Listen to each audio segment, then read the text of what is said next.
All right.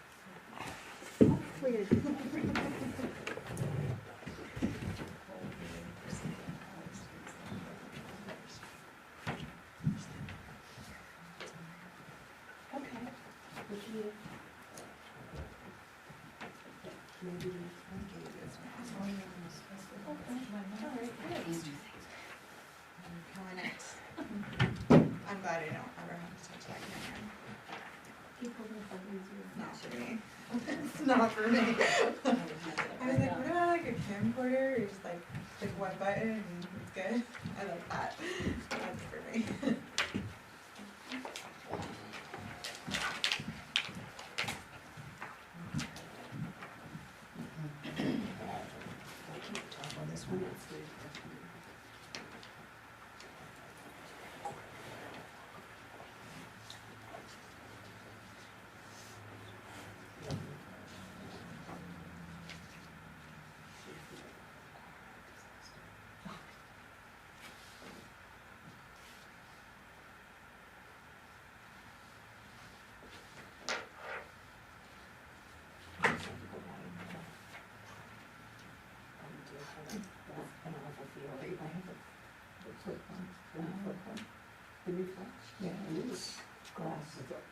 Just waiting for time.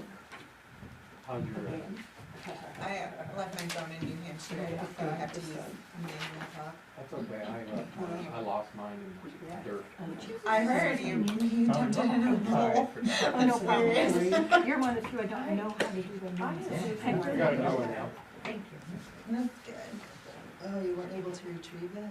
No, Oh, yeah, I was buried. It's really I deep. even tried to find my iPhone.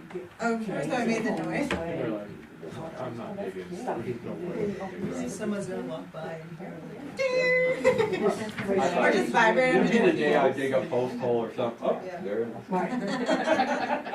Like I've been doing. At least I wasn't losing. Hello, everybody. I am here to welcome you to the Select Board regular meeting for Wednesday, October 18th at 6 p.m. Calling this meeting to order. There is a quorum. Everyone is present. We'll start it off as we usually do with the flag salute. I pledge allegiance to the flag of the United States of America and to the republic for which it stands, one nation, under God, indivisible, with liberty and justice for all.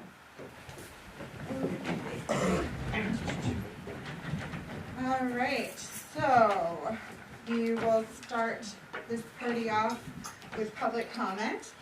If you would like to make a public comment at this point, you just state your name and the town you're from, and have at it. Sherry. Hi, my name is Sherry Thurston. I'm from Bethel, and I'm on the planning board. I got a call today from, I thought this might be the best way to do this, I'm not sure, from Mitch Benedict, and he has to leave town for 6 to 9 months. He's been recalled by the State Department because of his skill set with events going on in the world right now. Oh my gosh. He expressed he really does not want to be off the planning board. And y'all know we've done stuff, Mike Sharon, we let him go every winter to Florida. Another option is, I got on the planning board when I filled in for Richard Blanco when he became poet laureate. And he's going on tour for 3 months, and how many years ago was that? And the other option I guess you guys have is just to, Leave it empty. well, you could do that, but then it gives us 6 members. So I took it upon myself to call Peter Southam, sorry, and see if he'd be interested in filling in for the duration for while Mitch was gone, and he said he would. And of course, it's all your decision. But I have a meeting next week, and I have another member who is going to get a state. So that's why I decided to come today, When is Mitch leaving? Monday. Oh. He's been in and out of DC a lot, and he's missed a lot of meetings, and it's as usual with I mean, we're so fortunate to have someone of his caliber and his skill set For sure. that, and I've enjoyed him, you know, working with him on the planning board. I don't know what the official options are. And I just know the things we've done, but I don't know if they're right. Mm-hmm. I'm just gonna grab my policy and procedure real quick and jot something down. Okay. I would treat him like he was a military, you know, like he's getting called out, and do you wanna? Sure, you hold his spot. Right, I mean, I think so, what do you think, Jim? That's the right way. So basically, you need an intern. Mm-hmm. A ton of We're- intern. Lots of interns. Yeah. Okay. And How long is his term? Is I it think the it's middle of his 25, term? the end of 25, You appointed him last year. yeah, it's Oh, probably during 30. the term? I got it right here. But it would be for a period of, he said 6 months, and then he said, you know, worst case, maybe up to 9 months, so. Yeah, it's I a little did bit of tell, a I weird told time. Peter all that. Okay. I think he should he probably write us a letter or something, just so we have on file? Lori? I'm not sure if I'm right or not, but I think he has to write a letter to you guys. And then Peter has to fill out an application and put in it for interim. And then you guys have to approve it or disapprove it. And I think that's the way because it's military. Mm-hmm. I think that would be my inclination, is not to exclude people from the opportunity of applying for the interim position. It's amazing that Peter wants to and can, but I think going through the proper channel of Mitch saying, hey, I need an interim for this time to this time, and then us putting that out there, hey, we need an interim for 6 to 9 months for the planning board, and then people put in applications and we do the normal process, would be the most fair. I don't know how everybody else feels. That'd probably be the most fair, because this way, right, we need to open it up to everybody, there's a vacancy, and that's been our practice. And, I really appreciate all of Mitch's, contributions and his volunteerism, but that also allows us, if something continues to keep him away, at least we have somebody in that position to maybe fill out the rest of his term, if it comes to that. So maybe the position should read like intern to the end of Mitch's term. Well, it wouldn't be a bad idea for an intern. Or a second for the whole board. For the whole board to have a, what's it called? So they have, Alternate.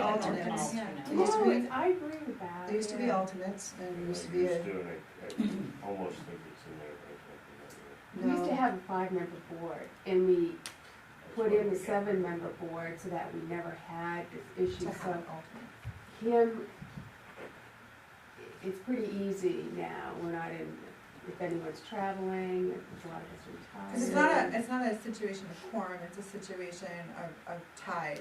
Yes, Yeah. even though we don't have that much This means on the ties. planning board, but, you know, of course it can happen. Yeah, It's just, we want an odd number.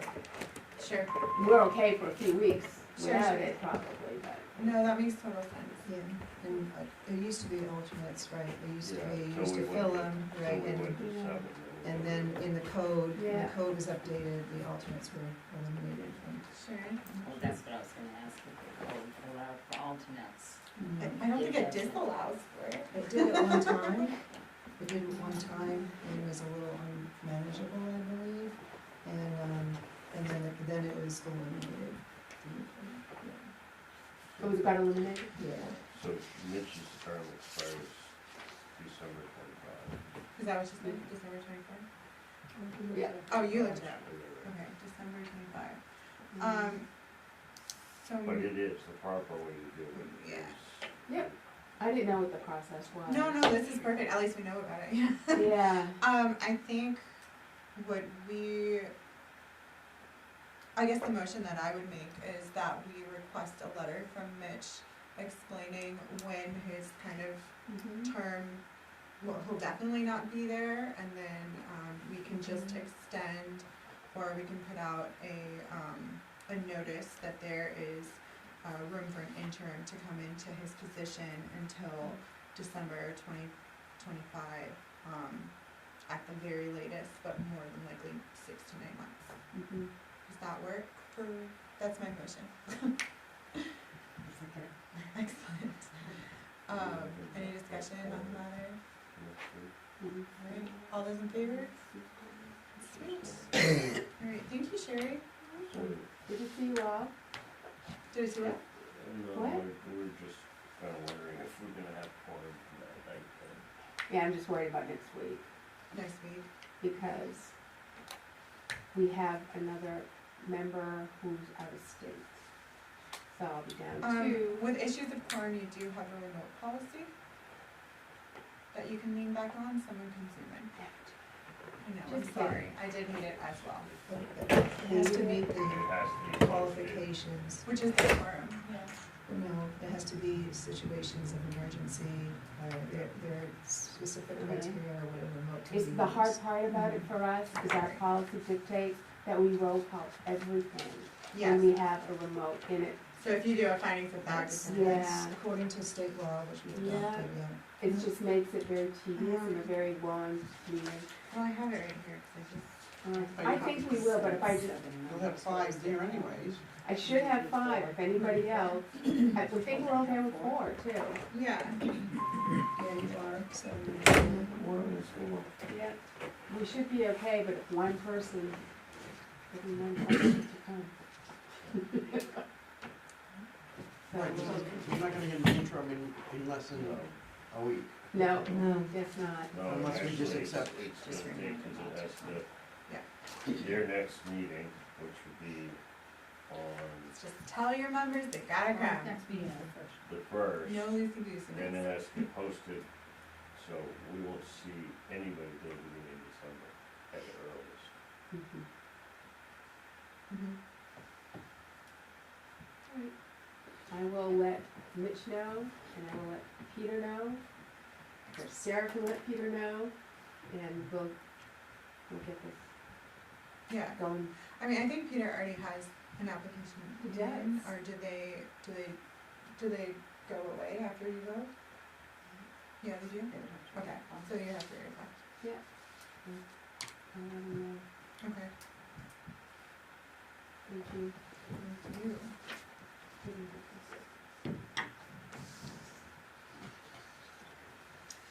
Any other public comment tonight?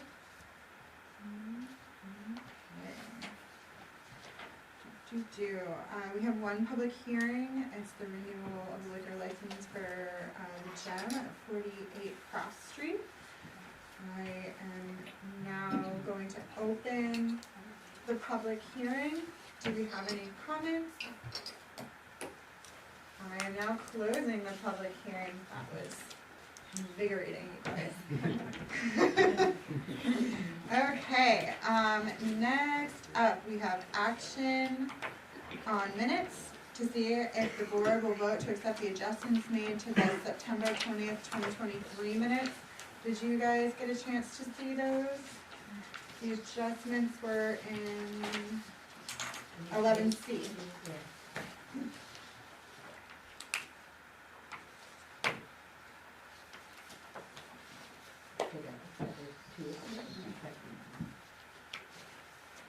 Can you make that motion? Oh, yeah, I get a motion. Sorry. You're shaking your head at me. No, I just asked Frank if the adjustments were what, here, because I think you. Yeah. Frank, May are I you happy? mention the things I asked, yes? I make a motion that we accept the adjustments made to the September 20th minutes. I'll second. Excellent. Any other discussion on these minutes? All those in favor? Alright. And then there's just a note for 6B that action on the minutes from our last meeting, October 11th, will be on November 1st, 2023 meeting. That's because it's election time and they were focused on getting absentee ballots out, so that works for me. Next, 7, acceptance of grants, donations, reimbursements for sales of materials. To see if the board will accept a donation of 3 used simulator mannequins from the University of Maine or Orono. The approximate cost to purchase 3 new mannequins is $30,000. Chief Hanscom, do you wanna let us know what this is all about? Sure. So, you may have seen on TV at some point these simulator mannequins that basically interact with healthcare providers or providers in training to give them the opportunity to practice on a not real human being that interacts with them. The University of Maine is apparently getting rid of 3 of their used mannequins. They reached out to a colleague who shared the information with me and said, hey, would you be interested in this? So it's $30,000 worth of equipment. It is used equipment. The downside of this for us would be they do need to be refurbished, which requires them being shipped out, shipped back, and the cost of refurbishing. I'm told that the maximum amount that costs is $2,000 for the refurbish and $350 for shipping, so $2,350 per mannequin. So you're looking at $7,000. So, like, I like to be a straight shooter, bringing the opportunity before you. I will be completely honest, I don't know if the opportunity will still exist by the time we all make a decision, because they were actively looking to get rid of the mannequins. Would it be cool to have 3 simulator mannequins? Absolutely. Is it life or death for the service to have them? It is not. So you're not going to hurt my feelings either way. I just felt that it would be better for you guys to have input in that than for me to just flat out say that we weren't interested. If we were to choose to take the mannequins, I would envision it taking us a couple of years to get them all refurbished, because I don't have $7,000 that I'm actively looking to spend on something that I wasn't expecting to come up. So I'm happy to answer questions, but that's sort of the flavor of it. Cool opportunity, not required opportunity. Would you do any classes with them? So the idea would be to train our staff and surrounding area staff on the mannequins. I'll be honest, I've never had the opportunity to use one of these, so I don't know all there is to know about it. It was just something that was brought forth for us. So it would be just for town employees, not for town people? So I hadn't really thought about that. Like when it was presented to me, I was like, oh, a way to train our staff. I don't know if it can do things that would be useful to regular. I'm not sure if you have to be certified for that either, to do it to the public. Yeah. Like, we have people that are certainly certified to do CPR first aid. I just don't know if any of that is applicable to this style of anything. I'm not the most knowledgeable about them. Again, just thought it would be best to bring it to you where it was a significant offering. Totally. Do you know, like, I guess to piggyback off of Pat's thought, if you have like mannequins like these, is it like an income generating situation where our classes would be kind of easier to fill, or We could something like that? I don't know that they actually charge that much for that class. $25 is what I paid. Okay. So like a first aid class, you can certainly charge for. The other potential opportunity, and I put zero thought into this, but the other potential opportunity is if we were to have EMS related training, charging people throwing paste, Medicare, Stoneman, Firebirds, whoever wanted to come, a fee to come. I don't know what that would look like. Yeah, I just don't know if they can make their money back, then cool, but if it's an unnecessary thing for you and you don't really care, then. I was just gonna say, how invested would you be in wanting to learn how to use them and? So if we had it, we would definitely put the effort into learning, but there is another item on the agenda that I'm gonna pitch a lot harder for you guys to go after, that won't cost you money right away, but if you told me I had to choose between the two, then Yeah, I the guess other one is more important to me. I guess that's the other question, like, with $7,000, would you spend it on something else if you could? I'd say yes, like, if you got $7,000, I'll spend it on something else. So you, I have a question for you. Sure. These mannequins, how does it increase the value or make the ambulance service a better service? Or So- does it not? So from my understanding, again, I haven't actually used one, it allows your people to do, assessments on a mannequin that's, It's like you can look at your Interactive. efficiency. it's kinda like, doing, I don't know how to Would describe it be it. like if you're doing chest compressions, it would be like, speed up. Or you I'm can dying. watch, like, not to be, but since you're asking about CPR, Yeah. like, the mannequin would be able to go through the progression of interacting with you, Oh, declining, like, it can change its state versus a mannequin that's just gonna lay there. Whoa, that's heavy. But whether or not it's, like, I don't honestly know if it's worth the $7,000 or not. Obviously, to somebody it is, because they bought 3 of them at $30,000 at some point in their life. Again, I'm probably not selling this really well, but I'm also, it'd be cool to have $30,000 worth of mannequins, Yeah. but I can operate the service without them. Like, I'm just being honest with you. What do you do now? Will this take the place of a training that you would otherwise take, or the cost of the training that you would otherwise take? I would say it augments our ability to train people in a more realistic environment. Like, And is the $7,000 a one-time fee? Is there some sort of maintenance that has to be done annually, or? so I wasn't told about any annual maintenance. I suspect that if you had them for a number of years and used them, that you'd be back in the boat of having to refurbish them again at some point. I'm suspecting the University of Maine probably puts more wear and tear on them than we would, but again, I've never owned one, so. The training that you do now. Yep. The way you do it, that these would replace, do you get good results, and is your results not working? I don't know, have you ever had an ambulance ride before? Did you like it? I don't honestly know. Okay, I mean, really, so, we're throwing mud against the wall, seeing what sticks. We're saying this opportunity was presented to us. I Do you don't know wanna if it's take worth, I don't know if it's worth the money or not, but Okay. I didn't feel like I should say no to $30,000 worth of equipment without a consultation with other people. Thank you. Lori?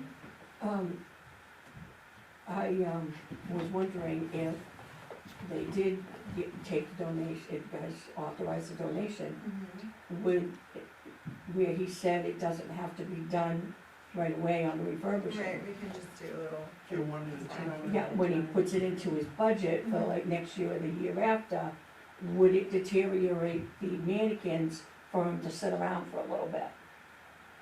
Dave, do you have an answer? Not to my knowledge, but I could ask that question. It might be just the electronic part of it, do you think? I picture this as like, if they're sitting on a shelf, they're not being exposed to any elements. Yeah, I mean, if they need to be refurbed anyways, it doesn't matter if you do it now or 10 years from now if they're not being used. Is that, The only thing that I can see being a potential downside to that is if they became obsolete. Like if you didn't do it for 10 years, technology might be obsolete and then it might not be possible, but Do you know any other towns who do use them that you could kind of I don't ask because if they're it's really worth it? $10,000. This is a tool that's mostly used in the college setting by nursing students. So if we did, where in your budget would the 7,000 come from? I would envision it coming out of, equipment maintenance, if there were full equipment, but Mhm. I haven't consulted the finance officer. Just where it's coming up in my head, like that would be the next sense to us. It's not your midnight talks. Can you use them as for mannequins? I had a question, just, what, does this, do they run John. through, oh, I'm sorry. Does these mannequins run through like scenarios, for example, one's having a certain type of heart attack or one's having a different type of scenario? That way it kind of trains them. So my understanding is you can tell the mannequin what you want it to simulate. I don't know how in depth it will go, but if you can tell it you want it to Awesome. tell you that it has these symptoms or it, whatever. Is it all or none? Is it 3 or none? Or can we get So one? I would assume, since they're offering them, that if they still had all 3 available and we said, hey, we only want one, that they would just go out and find somewhere else to take the other 2. That would be my assumption. Like I say, this came through a contact of somebody who knew that they were trying to get rid of them, and they were like, hey, you think Bethel would be interested, so. Should we try, maybe get 1 or 2? I mean, if he thinks that there's merit in one, Would one be sufficient, or would it be better to have 2? One would be more than what we've got now. Yeah, I guess, because if you're observing, then you're observing the Yeah. interaction, and how many people are on your staff? So that's a tricky question. You want the full Like, who number? comes to You're your looking at trainings? like 43 or so people that come regularly, and more in like the dozen to 15 ballpark. Yeah, so a dozen to 15 people, so you're on watching 1, doesn't seem too outrageous. Crazy. Yeah, it doesn't I seem mean, too if there are crazy. a lot of different simulations too, then each person can take a different simulation, you know. Yeah, Just wonder, like, if you could rent them out, you know, to other, yeah, and, you know, at $100, you know, you get it for a day or whatever for $100, and then it wouldn't take that long to rent Yeah. the cost. especially, wasn't there like, Senator River just had that to him, us, and all sorts of people up there, so maybe if that's something that's available locally, that people can use it. I mean, yeah, I'd say snag 'em. I shop at the free store at the dump, so I might not be the best person. I've been on both sides of this. That when it came across the bow, it's like it's an awesome offering. I also recognize that $7,000 is nothing to scoff at, and we are getting by without it right now. So again, I'm happy either way. I mean, if we can get one and then consider it when we go into budget cycle, of just like, oh, we're just gonna be squirreling money away to eventually be able to refurb these, and I think that makes sense, so we're not like taking from some other service that needs money. Well, we could do just one at a time, Yes. too. Sharon, Can I just make a suggestion? please. If there are 3 available, I don't know if you have to accept all 3 or not, but accept them. And then, at the end of this budget season, if there's money left in the maintenance equipment account, you could use the money at Yeah. that point for 1 refurbishing. That's If what not, yeah, that's you what I could did. budget for it. Yeah.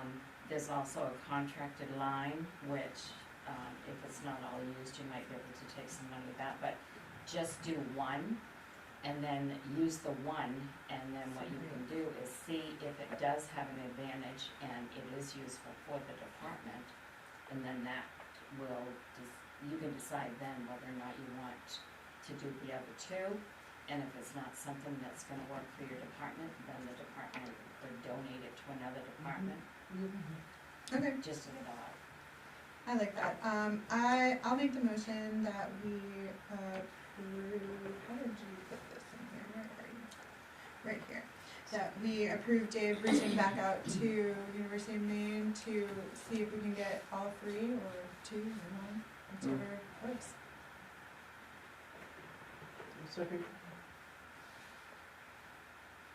Any other comment on this? We should- and just so know a possible path to get them refurbished. Yeah.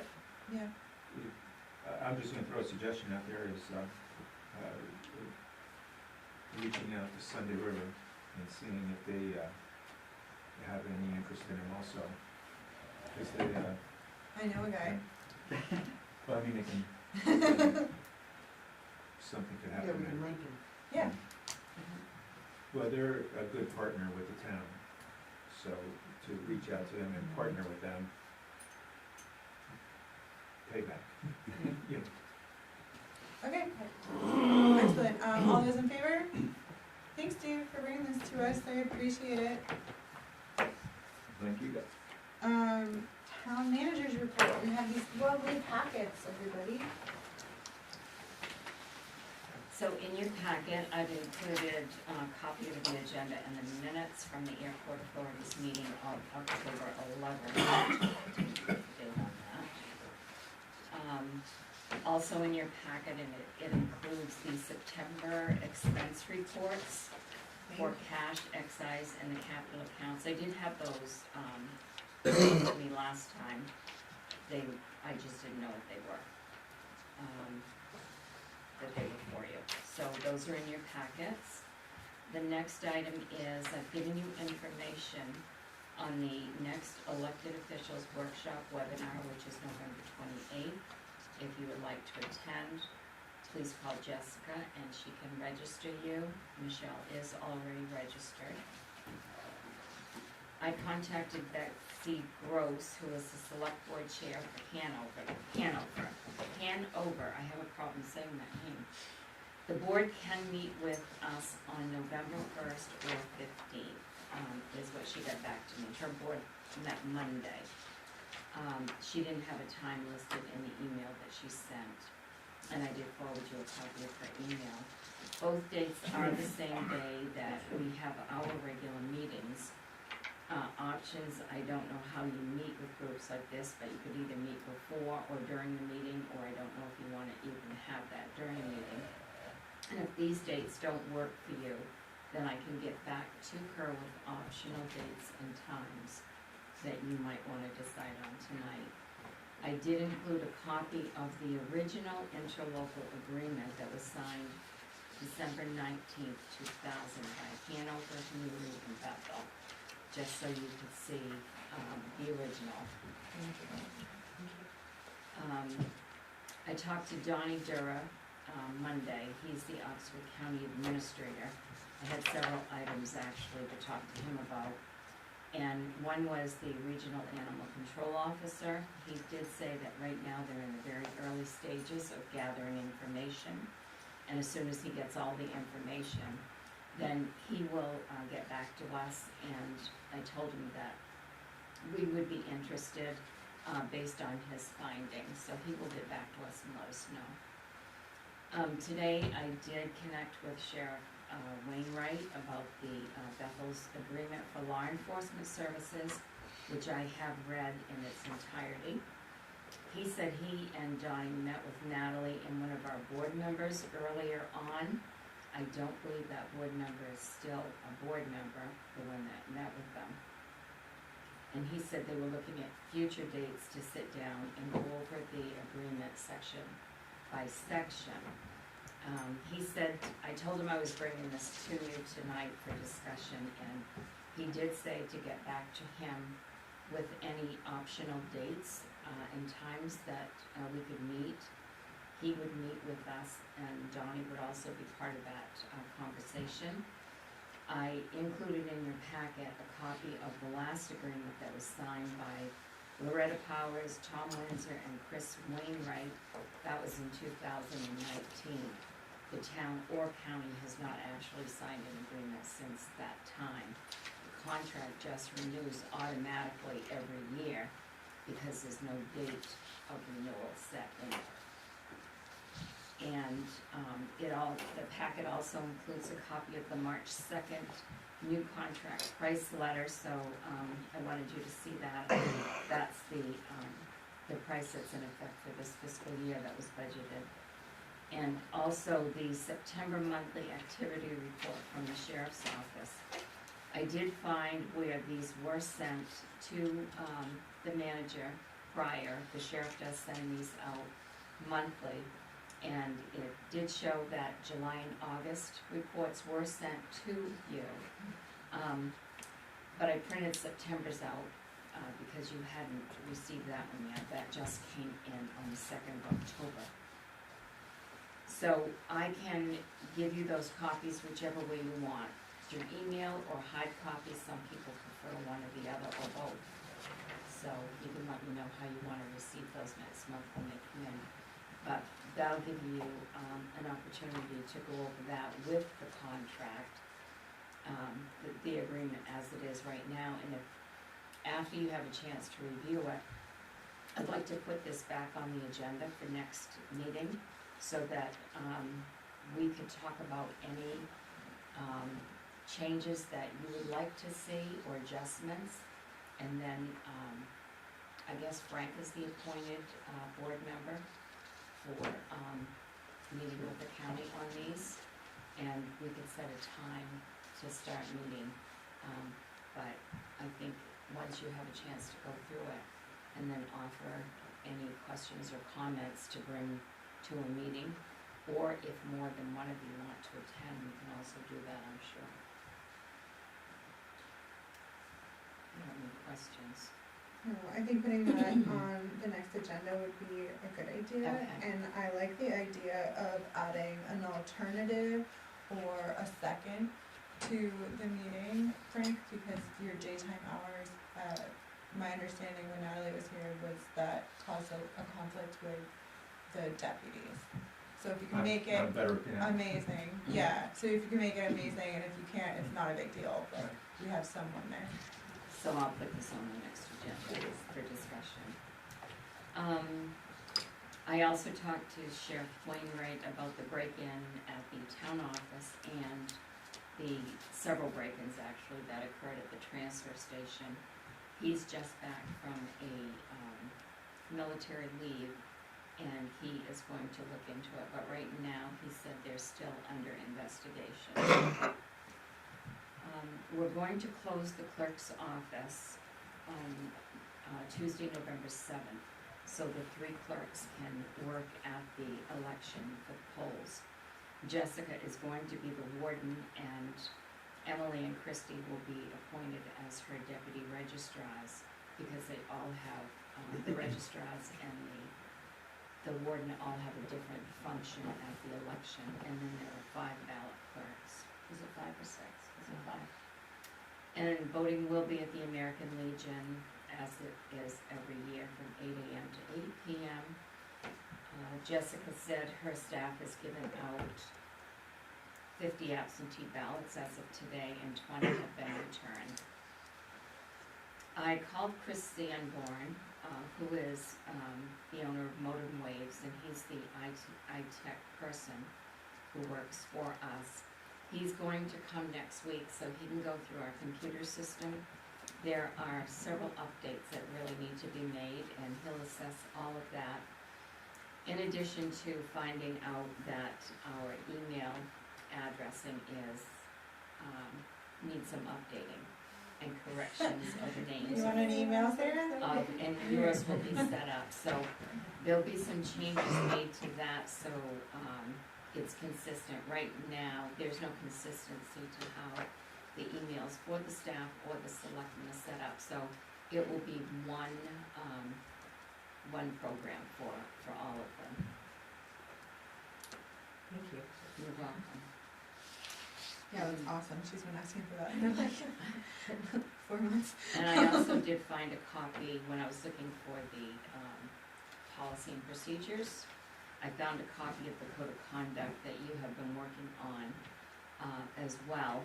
And for right now, I just put that on the back burner, but if you would like to talk about that at the next meeting and start working on that, I can have a copy of that for you, or I can find where it's saved in the computer and I can forward that, but I can definitely get you a hard copy in your mailboxes. Thank you. That's it. Awesome. Thank you. Just had a question in regards to number 4, the Hanover meeting, Yes. was it just gonna be Bethel and Hanover, or was Newry gonna be invited too? Yes, they can be invited. I can't remember if they asked for Newry, but, I think they wanted to sit down with this board. But whatever you want, I can call Loretta, and I can see if they wanna meet with us, or I can call, Betsy back and ask her if she wanted to include all three towns. Yeah, I wasn't sure, I wasn't I- clear on it, yeah. I don't think it was in the letter that. It wasn't in the letter, she just requested to meet with us, but, I didn't do this to exclude anybody. But, if you want me to give Loretta a call from Newry, I can do that. Or I can call Betsy back and ask her what her intent is. My understanding with the meeting was that it's not for actually working on the agreement, it's just to say, hey, we are uncomfortable with X, Y, Z. She had a complaint with it. Yes. Yeah. Okay. I think that, I'm not sure if that can be discussed during the meeting. I guess it could. If they just wanna come to the meeting? Well, Instead see, of she have it- didn't say any time, she just gave me those 2 dates in the email, but I can call her for clarification. If, Right, I would say that either date would be fine if we're gonna discuss it during the meeting. okay, Okay. This is what our 2 meetings, right? Yep. Yeah, the only other alternative would be to do a special meeting beforehand. Yeah, and then we could come, how long, would we just need like a half an hour? I wouldn't think it's So maybe- that much more complaints than half an hour. I mean, we could do 5:30 if that helps, but, or if it's easy to incorporate it into the meeting. Yeah. Well, 5:30 works for everyone, that's great, yeah. And then we invite Loretta so she at least knows that it's happening. Yeah, I think to let them know, Okay. that it's happening. all right, so then, what I'm hearing is, Yeah. see if they can come at 5:30 before our meeting on, do you wanna go November 1st or 15th? Do the first. Okay. And I'll let Loretta know. Awesome. If some reason they can't do it the first, then we do it the 15th. Okay.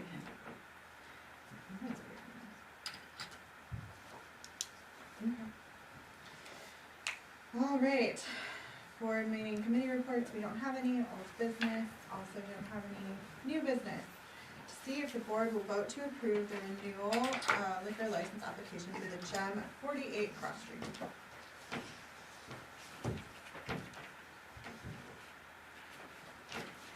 I will make a motion that we accept the, renewal for the liquor license application for 48 Cross Street, the Gem.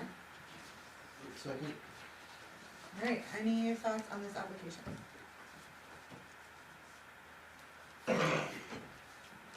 None, all those in favor?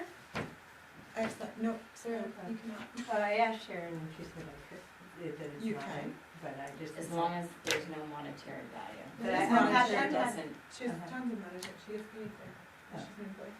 that doesn't matter. Manager? It's Really? up to 10%. It doesn't matter, I can just not vote, it's fine. No, I wanna know because I never vote on things if I'm working at the place. Cause my understanding of statute is that if I'm working there and getting money, I cannot vote on an application. There is legalities and a statute about conflict of interest, and I'm not recalling it now. I think if you receive a it has to be there's a certain percentage It is. Of ownership? of ownership or receiving monetary value.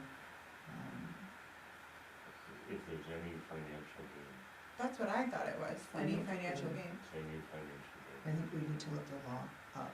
Well, But she can- anyways, she you can can vote this abstain. time. Yeah, she she can can vote or abstain. abstain. If you wanna abstain, you can abstain, I can and abstain. we can. We up should the look law. that up though, because I have like, for 2 years, not voted on a lot of things. I just see different boards do Yeah, it right. different ways. but 45 jobs. I'll look it up for you, and That then would be you awesome. can do whatever it is. Thank you, sorry, Yeah, I did, Sarah. I did ask. No, I wanted to no, make sure it's what alright. I. Okay, anyways, congrats, the gem.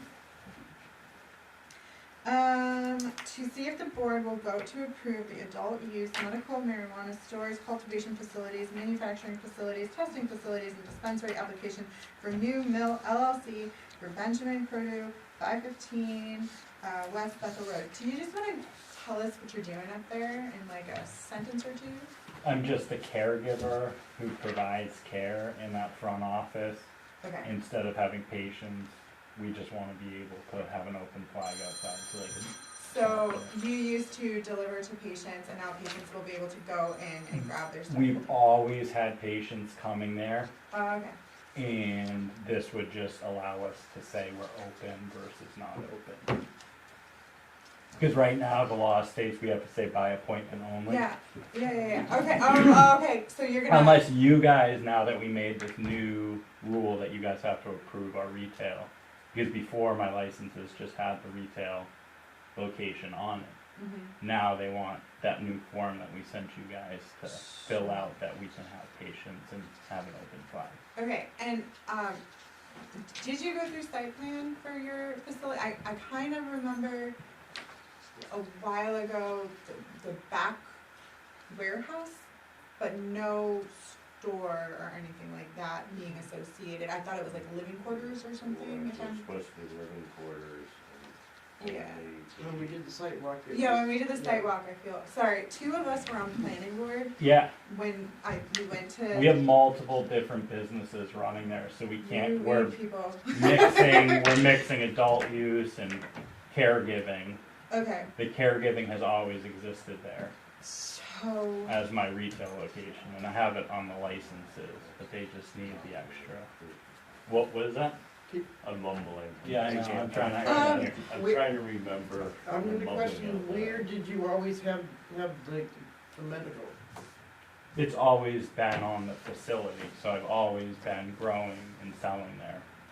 And then you guys approved the adult use license knowing that I was existing there. So for Brilliant Buds or Route 2 Grow and Mate, on that license, there's a form that says I will not be resigning my medical license wait, or anything. wait, hold on.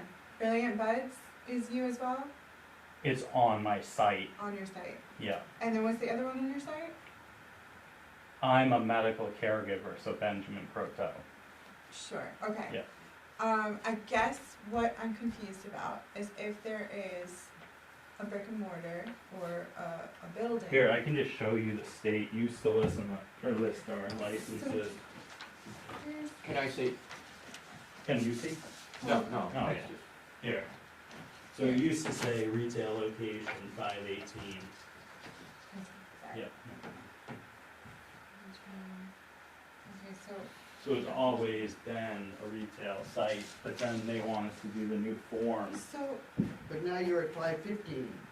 what was the date on that license? The owner of the property is 515 West Bethel Road, So LLC.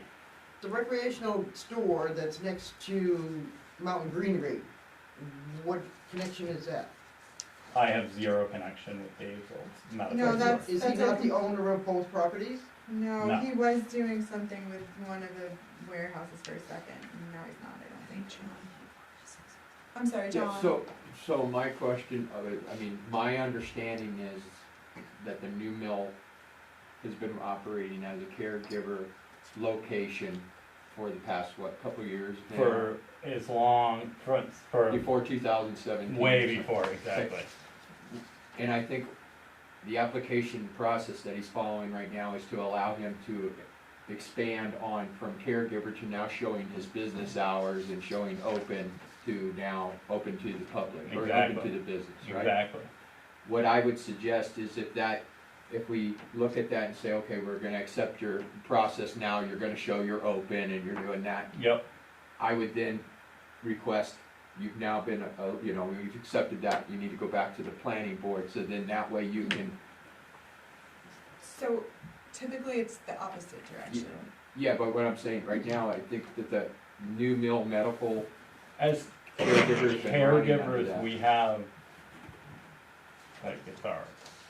So we just got this letter from Alicia Ellis, who's the Director of Licensing for the Office of Cannabis Policy. Mm-hmm. And within that letter, she wrote, "The caregiver we have on file using the DBA New Mill Medical Cannabis does not have the authorization to operate a caregiver retail store, so we would not have asked for municipal authority." So that they're asking for it now, because it used to be on my license. Now to renew the license, we have to do that new form.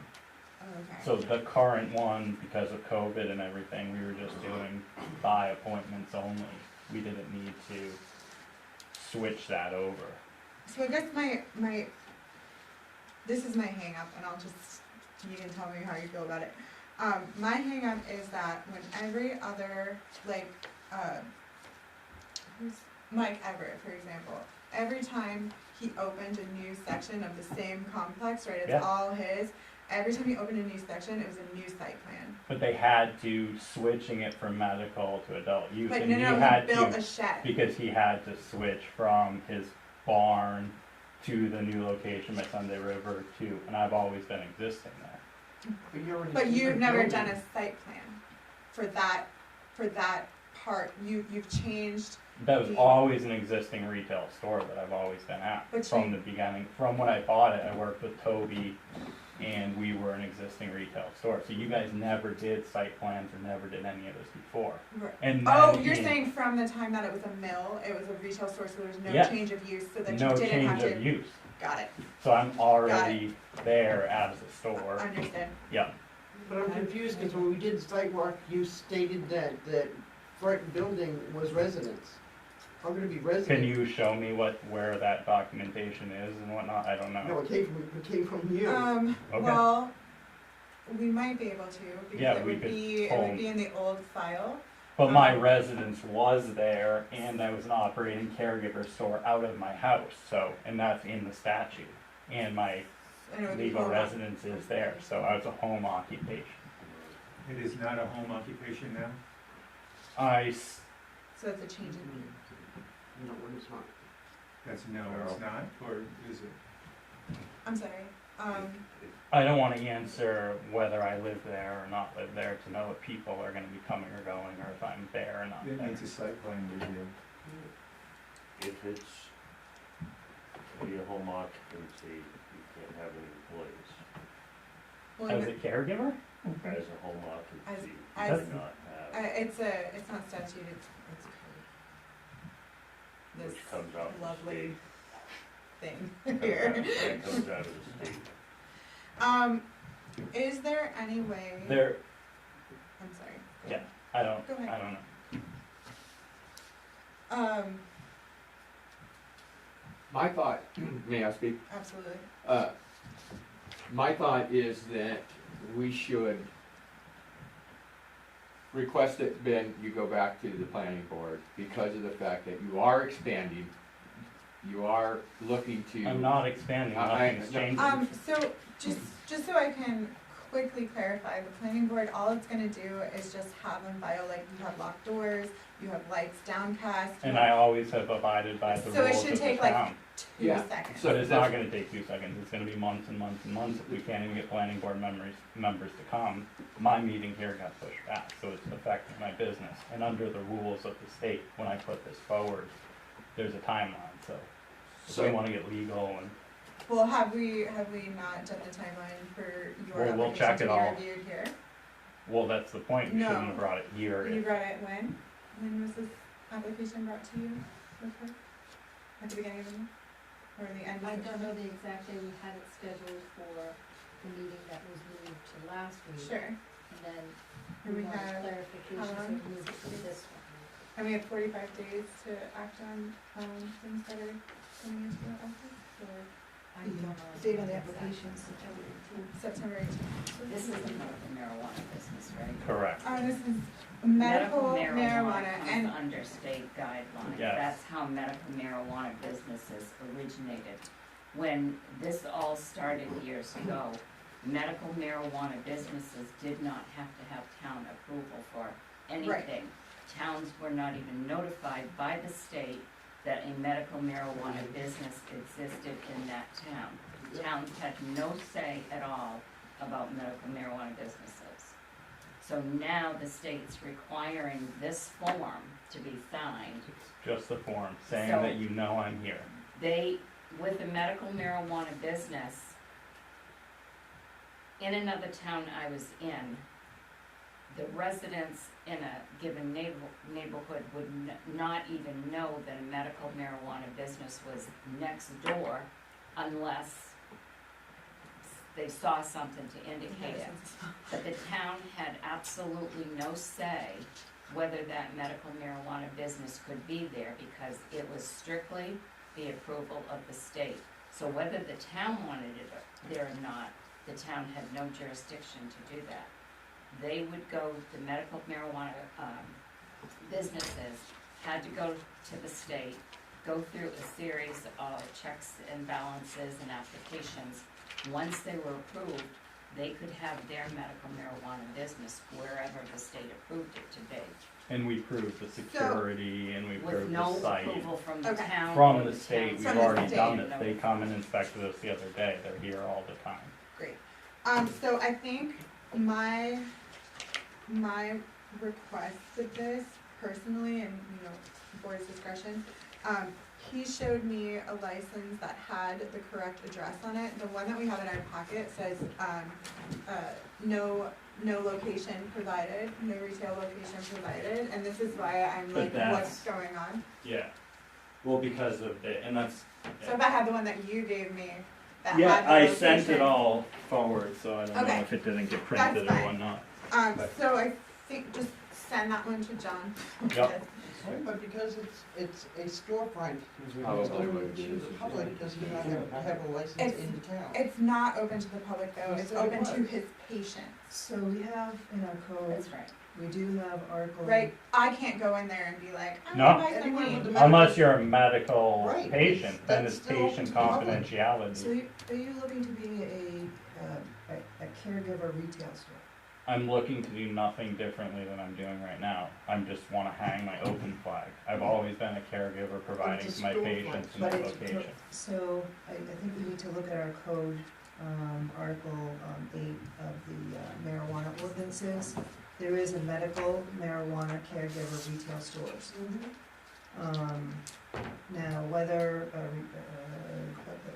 maybe grandfathered, that I don't know. Definitely. I'm way past the time of That was grandfathering. more, sorry, Michelle. I think that's what we're talking about. 100% past Yeah. it, so there's Before not even an argument 2017. Or, before. right, or now that it's changing, because it's putting up, There's no changes. It's a Putting up- renewal of my existing license. From is the it, state. is there a storefront?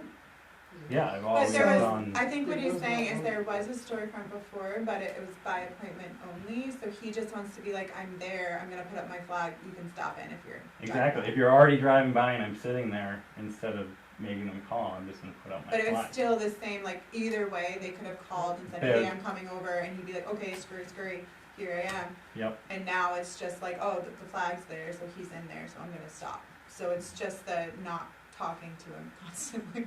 Yeah. It's just easier for the patients Yeah, versus having to wait for me to. I think I'm understanding. Yeah, I look at the definitions, in America, a medical marijuana caregiver retail store, a storefront operated by a licensed medical marijuana caregiver, which is operated in a facility separate from his or her personal address for the purpose of selling medical marijuana and related products to qualifying patients. So what are you saying? So what I'm saying is that, I don't know with the change of becoming a storefront, if that kicks in a new town permit. That I don't know, and I don't know if we need to get, advice on. I mean, I understand the It's a medical, whole new vintage location, comes in. it's not where he was before. No, it was where it was before. I've always No, been He was not existing. selling out of that building before. I've always sold out Right. of that building. I've always What he's had. saying is nothing's changed. I think there's potential that the person who was doing the cultivation facility and the back barn there just kind of lied a little bit on their application. And that's what's causing confusion. as far I as don't what know was if there going was on in that any, space. I That don't has know if nothing to any do with of you. that, Yeah, it was has nothing to do happening. with you, Yeah. but I think that's what's throwing everyone off, is No. because well, it's what's throwing me off. It's what threw me off when I first looked at it, cause it looked like a brand new Yeah, everything to me. yeah. He's located on the West Bethel Road? He's, at the mill. At Fabro's old factory, that Yeah. red gate I don't know at what West that is. Bethel Where- Furniture Before Factory. Just Mountain before Greenery. Mountain Greenery. What's Used to be The old West Bethel Bethel Furniture Factory. You know Yeah. me, Frank. You know me. I know you. I eat with you. We have breakfast, Mr. Ooh. Chapman. Keep the customer, Frank. No, yeah, I'm not, it doesn't have anything to do with photo. But yeah, no, Okay. that factory right there that we've been renovating, I've had it for, Jim, you're on the planning board, do you have a And just if Michelle continue her piece, you show it's under 46-113 required. dash 114? Yeah, I think that's where it's, I think that may answer some of it.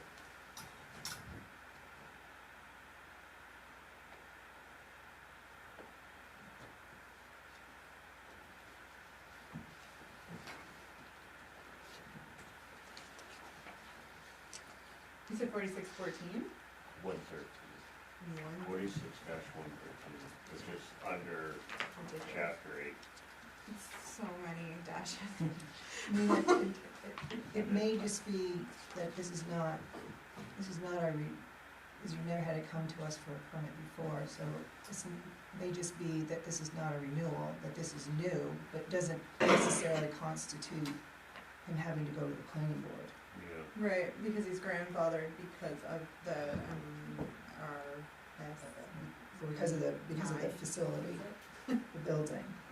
I think the thing that complicates things from, and definitely from the planning board side, and I think from you guys' side, is it sounds, and I could be misunderstanding this, but it sounds, we see that as one piece of property and one thing going on. Yeah, And we only, when it came to the planning board, it was only talked about one section, one one business use, being gone on, yeah. and now there's multiple businesses and multiple things going on. You know, I'm confused. Yeah. And also if it's multiple things, I don't wanna It's get how into much it. of this is intercrossing and causing Yeah, confusion. Lori, I think the biggest thing here is the state has changed its rules. And it's not that the business is doing anything different than they were before. It's the state has changed their rules, so now he is here to just renew what he's been doing all along. But he has to have this extra form because of that the says, state's new that the local, rules. yeah, okay. Does that mean, the question is the flag, you want an open flag, mm-hmm. and this is what brings up the question is the flag a marker? Or is of that you're there, or is it a form of advertisement? So that you're trying to draw somebody off the street into your business, because that changes the business. Because the business is, presently, you've stated, was by appointment only. If the flag is, the purpose of the flag, well, hear me out. No. The purpose of the flag is to attract new business to you, then that's a change of use. If you are practicing, as you say, as you were last year, that your business is clients who know you're there are coming to you, those are the people that you are dealing with, that's doing the same thing. Yep. Did I make myself clear? If you are now advertising that you're there to create new business outside of appointments, that's a change of use. So that's a question that I have. Are you changing the use underneath those terms or no? I don't think that's a change of use. I think a change of use because he's still having people enter through his front door, purchase something at a register, and leave. Whether it's 20 people or 100 people, it's still a business. There is parameters around daily use for home occupation. So when he was in home occupation, if he did this, yes, he would definitely have had to. But he's changing it from home occupation. But he's not changing it. Someone else said that on his behalf. No, he's changing the way of doing business, I'm not criticizing. He now is operating as a storefront. Certain hours are available, people can come in at their will, and, so that does constitute, in my opinion, a caregiver retail store, which is Because great. it's open to the, it's publicly used. Right. And we do have, guidelines for a medical marijuana caregiver retail store, but for me is, it sounds like we would just do, instead of a renewal, it would be, he's now operating as a caregiver retail store, which is new. And my only piece is, doesn't sound, I don't know about the planning board part of it. I think for our issuing the permit, it's new, it's a new, behavior, new performance is being done. My only question is in regards to the planning board piece of it, and it says here, when you do have a medical marijuana caregiver retail stores, the building requirements is A, planning board review. The planning board shall review all applications for building permits for the construction of a new medical marijuana caregiver retail store or permission for the change of use of an existing building into a retail store. So it's not a new building. I just don't know about, permission to change of use, and is there a change of use? So under I don't know. site plan, change of use shall occur with either of the following occurs as determined and documented by the planning board. A, proposed use significantly affects the performance standards as defined. I'm gonna go into the performance standards. Stricter standards as defined, special regulations apply to proposed use. Or substantial enlargement or substantial alteration. So I guess the question is, what performance standards are being changed by people walking in as lit, cause there's potential that he might get more But it's customers. it's not substantial. But it's not substantial, and I don't think I think it's really the convenience of being like, I'm here, come in, as opposed to creating a new, like, you probably have established clients that come into you, correct? Okay, so it's just gonna be them the same as they would call him, they just don't have to call him, they can just come in because they see the flag. I personally don't think it affects the performance standards enough to fall under the change of use. I definitely am getting thrown off by the many different businesses on the same site, 100%. And the license that was included in your packet didn't have the location, but the one that you showed me did, so if that was there. And then I also didn't see an ID in your application, which is also a requirement. Yeah. So if just the application can be complete, then I think based on the ordinance, so we're safe to approve it as it stands. I think so. I think that the application itself needs a little, like, completion, and that's written right in our marijuana ordinance, like, write down, like, the things that you need.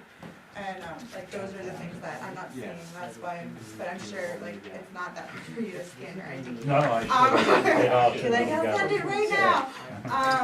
So that's where I'm at with this, but, I mean, if someone else has it. Are you sure that, I'm sorry, Yeah, go ahead. go ahead. Are you sure that that's not? You mentioned that one of the licenses doesn't have the location, but Mhm. in the agenda packet online, there are two. One has no location, but the other one does have 518 reflected right on it. So the one that has 518 is the caregiver location, and then this one is the individual care. And this one says 515. Yeah. So, okay, wait, what's the difference between 518 and 515. Yeah, I was a little. One's across I the was street, gonna say, one of them's on the wrong side of the road. and there's nothing on the other side because the railroad. Right. No, there's Okay, so road. maybe I should take a little picture. So the name of the business that owns the mill is 515 West Bethel Road. And when we bought it, Business. Fabro Oh. had 515 on the front Monster door. did that. If anyone remembers, he had that. No.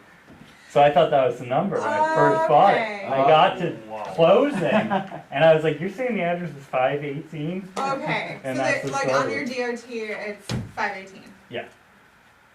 Well, yeah, on the commercial lease, it says property address is 518, Okay, and the lease agreement is for 515. yep.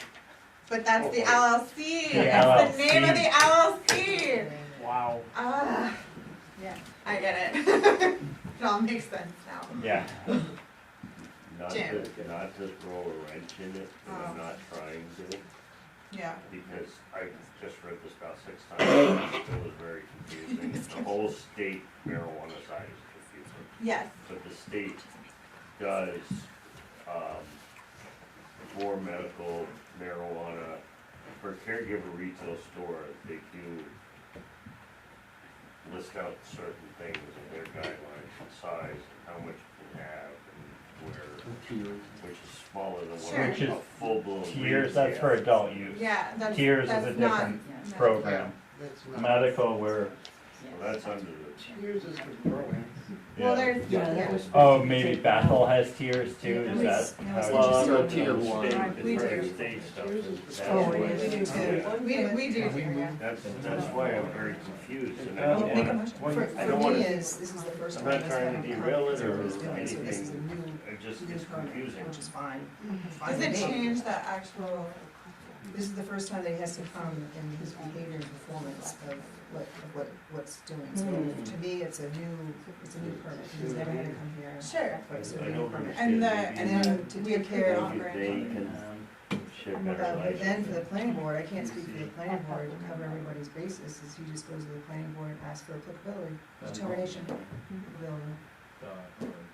You may not have to. I mean, that answers everybody's questions. Well, and it, yeah, and it's, you know, Sharon, do you have a recommendation for this? What do you think, boss? Yeah, I still think it's I'm just, confusing. It's very confusing. the whole thing with all of this topic has been confusing since day one because the laws change So all the frequently, time. yeah. Yeah. The current state And we law have- is even more confusing. Right. That's what I've got up right now. And state law has changed so many times too. Yeah. It just And then has towns changed have got to abide by, a lot of state laws. But what he's asking for right now is to continue operating the way he does. Basically, the only difference is he's a medical marijuana storefront. Before, people couldn't come in and just come in, they had to call and Mhm. make an appointment. That's the only change to this. Right. Nothing else. Because he originally got his approval from the state. Past applicants that we would have come in, or would come in to the planning board. I know their medical side has to be separate Right, from other retail. right. No, I know, right. So, they would say, hey, we are doing this, like, they would say, hey, we're doing the medical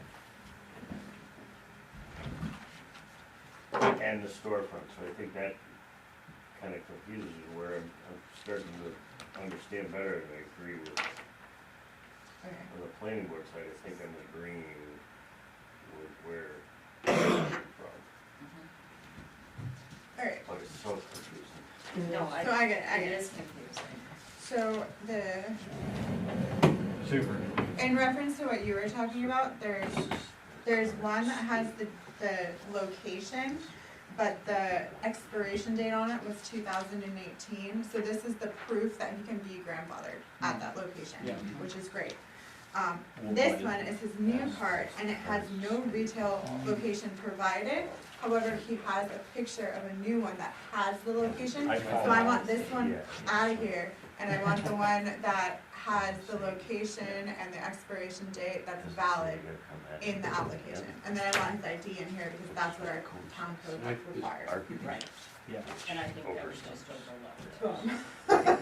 That's what I want. Is just. Yeah, I don't. Yeah. Just one of the more. All right. I just walk in circles, I'm like, I don't know what I'm supposed to be doing, but I'm just wondering. Okay, so I would make a, well, does anybody else wanna make a motion? If not, I'm gonna make a motion that, we approve this. We approve this application as a new application, and it's just new to the town, not to you.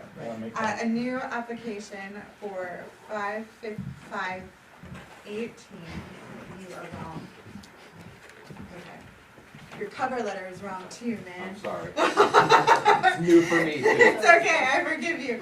518 West Bethel Road, for caregiver Benjamin Crudo to, use his facility as a medical marijuana store. Is that what we're calling it? Is that the verbiage? It's medical marijuana caregiver retail store. Medical marijuana caregiver retail store. And,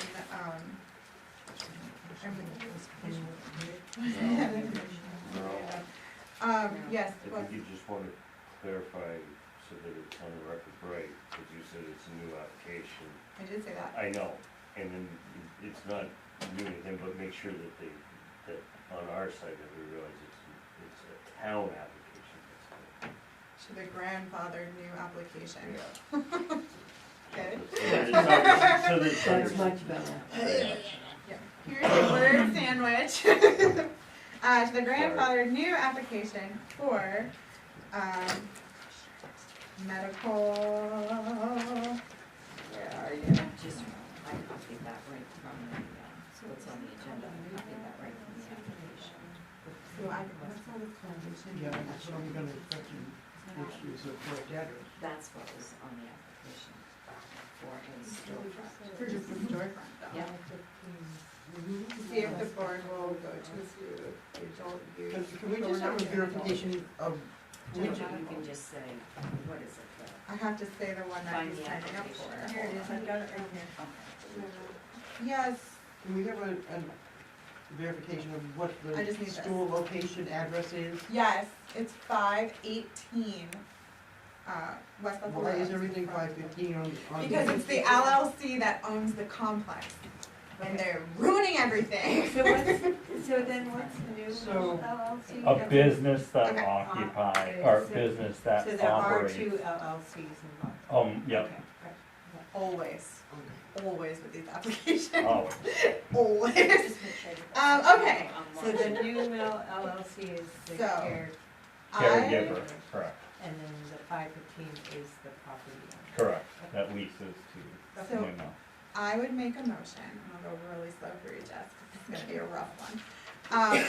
I would like to approve the new application, new grandfathered application for 518 West Bethel Road, New Mill LLC as a marijuana retail store, adult and medical, or just medical, take adult out, I guess. And so that he can operate his storefront, is that, or just to sign the form allowing him to operate his storefront? That's it. It's just Somewhere a in simple there- form. There is a sentence. Alright, so You can make it. what I have is Merrill Kelly, Oof. motion to approve the new grandfathered application for 518 West Bethel Road, New Mill LLC, as a marijuana medical something, so Ma- that he can operate as a storefront. It's the one that he's clicked off here. I think it's important to get caregiver in there. Caregiver is Yeah. important, yeah. That's the And key, marijuana and I medical see that, that's, caregiver. Cause that's his license, Yeah, caregiver. caregiver. Yeah. Okay. Can operate Which we as shouldn't a be storefront. Special time for that. well, yeah, there's a couple things with the application I just need to be done. Yeah, because we just Okay. clump retail, like, for medical and adult, we don't. That is one I will make sure that Sharon gets for me. Okay, so Who was seconding? as far as we know, there was no change of use from his, from living quarters to a store, but if it turns out that there was one, you might get asked to do a determination of applicability from the planning board. That's not on us though. That's my motion. I'll second. Any other thoughts? Okay, all those in favor? Yes. Thank you, for that. Yeah, I'm sorry it's so confusing. I'm We're glad we're through this hurdle now. One day, Well, One but we day this never will have make to do this sense. again, yeah. every time I do these, I feel like I need like a flow chart, like, Me too, okay, yeah. okay, That might okay. be not be a bad idea. No, that's the second. Alright, cool, that's done. Thank you so much. Thank you, And good luck with appreciate it. your flag. Okay, so, right back into it, guys.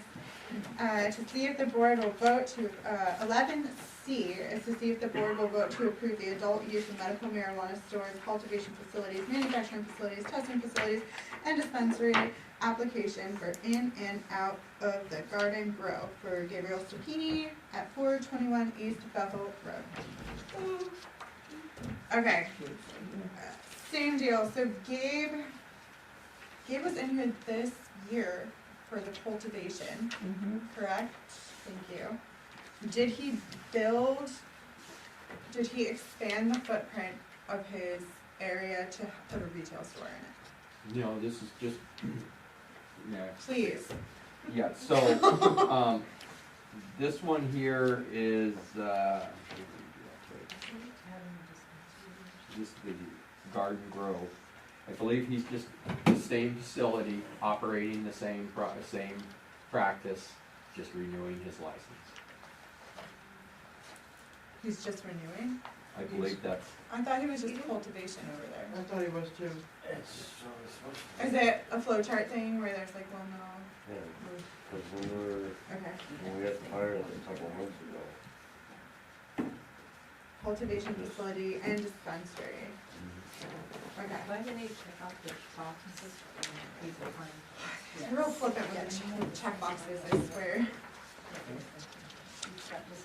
Okay, okay. Against marijuana dispensary here. So dispensary, cultivation, it's the same. So why is he back before? It's something that. he has to, they have to renew their, yeah, if I'm not mistaken, these are the forms that we're renewing with the Yes, state, it's correct? a state, same form that Same Ben form. had to, it's the same situation as Ben's. Okay. Now the state requires that the towns sign those forms. Okay, so this is just popping back to the Yeah. state. We've already sent him through, he's already done site plan, he's already yeah. done all these Oh, yeah. licenses, we've already done this with him. So this is the same exact form. It's the same form. Sweet, so Same this thing. is just the state needs you're a gonna get a little bunch like, of oh, them. they're allowed, okay, okay. And they're gonna come from And everywhere. they're gonna be coming from all of them. Everybody is. Yeah. gonna Okay, come in. okay. Yeah. Okay. So But is there there, is- is there a copy of the form in here? Way to start the problem. Yeah, I know. Enjoy Yeah, it. sorry you're the first one to have us be like, what is happening? That's how I felt, I was blown away. Yeah. You think that, I think you try to, one of So them. this is I what, knowing nothing about marijuana. that is the state Because he's form for got it. Ben. Oh, that's And awesome. it is, I've got the same. You will not Jessica bring it Hatch. Yep. She just didn't include that Put it in in their the marijuana packets. dispensary I didn't know here. I needed I think it's just because we've never seen it before, so we It's have because no idea what's going It's on. brand new, all of these businesses now have to have that. Oh, it's a 9/28/23. Yeah. Oh, okay, I'm not Brand new. crazy. It used to have a third page to it that they eliminated. Alright, So there is a resale certificate in the packet. Does that mean he's doing, It's the dispensary bit, I think. Right? Thank you, everybody. Take care, Ben. Appreciate Enjoy it. your life. Yeah, thank you. So this one sounds like it's a direct function, there's no change. No change. It is a direct correlation just to these new, It's just to the Forms. state, yeah. yeah. And this is one, like, he's all been square with us, with the town. That one was confusing because he'd never come Change, before. right, right, so if we're gonna get, what would be nice, kind of a nice meeting is to have a list of who, well, who already is in play, Yeah. how many we have and who's already in play. And for what- Of marijuana. Yeah, and what category they're all in. And then I think what ends up happening is they just bring these forms to us, right, like a liquor license, And then and it will say, feel very obvious. and then we. So we'll know the okay. difference between new and just, Right, well, we've already right, we'll done have that. our, I can do that. On the spreadsheet that's created, it will tell exactly what category. yeah, I've seen how towns have, put those spreadsheets together, and it really does make it a lot less confusing. because they're not even renewing, their year isn't even up. yeah, they're just, December all these guys are 31st. doing are saying, hey, state, we're still here. Yes, that's what. Got it. is, yeah. So I would make a motion that we, sign the, how do we say it, we approve the adult use and medical. What's the name of that form? No, I was just gonna say that, maybe you could just say Reference what the form, form yeah. is. So do you wanna do that with the previous one? Yeah. Yeah. So you wanna use the other one? Well, no, No, I that don't was wanna different do that. because it Okay, has, this one. it's new for us. Alright, so that one's staying this So, way. yeah, that one is confusing because it was confusing. They're all gonna be this new form. That's But not our fine, new, not but, our new permit. but like if Mike Everett comes in with this new form, we've already done all the things right. Right. We don't have to worry about him, And no Gabe is problem. the same Yeah, way, Gabe's the yeah. same way, he's been here through all the things. We just didn't have a mechanism for it. All right. so, yeah. So, okay, can we just, one other thing? sure, On the, this page, it says page 43 up the top right-hand corner, and it's about permit fees. He's crossed off 15,000, he's crossed off 1,500, and someone's written in 500. Yeah, Is I was this, wondering, yeah. what you doing over there, John? I- You going rogue on us? No, You I giving was people told that the discounts? fee was $500. So Yeah, there was it was changed. it was, right, it was. The board but- changed but the it. fo- What my point 2020 is, the forms need to be changed. yes. Yes. That's my Yeah. point. Great. Okay. That's it. So, sorry, it's just because I'm new to it, so he's only a marijuana dispensary? Yes. Should we probably get a motion? But why would he have to pay a permit fee? He's not, we're just forwarding this to the Right, right, state. right, right. This is the So form he's not that's paying going, anything. Yeah, yeah, he's not doing The only person who paid anything. was the person. But that was part. He's already paid it. And we're just saying, hey, he's here, and we know he's here with this form. This is the actual thing that maybe would have been good. right. But anyways, Do you have his? Do you have this? I do. Dave's, New I milk? don't have it on me, I just have it in my office, I can grab it. Because isn't that what has to be signed? No, that is Mhm. done. You actually. no, you just need a notary. It's not, you just have to approve. Do we it. even need to do? I think it's on the front, says, These are two does it say copies. municipal? It can be signed by. Statutory guidance for Okay, municipal I can make a copy. officers, the municipality, authorized municipal, so we, So these applications, this is what this is. Basically, We what's just- what I want to see. these two things. I don't know if we actually need to look at these. Yeah, Does it say we this is have- what we're getting at. Mhm. Not on I that. want it to. This is what I This is have that what needed she to be needs. signed. Ooh, can I see that one? I'm sorry. It should be in your packet. Oh, no, this is the packet. Yeah. Okay, okay, I'm just okay. saying, these are mine that I, where it said. This is, So, That's kind of bad. so what, I thought there was a state of Maine form. so what does, She has that. what does Dave Yes. need? This form signed, the permit to be Hello. displayed. yes, So and then this is there's a another permit. one underneath also had, That's okay with me. But is he only coming to us because of the changed form of the state? Well, I guess why is he in front of us? Is he changing something? Cause he was in front of us in March? John, why is this application, Gabe's application, permit to be displayed on premises? What is this permit for? Why is this before us? What is this? So when the state comes in to inspect his facility, that permit is displayed on the premises as far as And so when we did this and took his fee previously, yes. why did he not get a permit? I mean, I'm just trying to renew what he had done previously. He came in and the operation, if you're talking new mill, are you talking the new in and out? In and out. Yes, Yeah, we're done with that one. okay. No more talking So- about I'm trying to, can you ask me the question again, what is it that you're looking for? Are you talking about the resale certificate?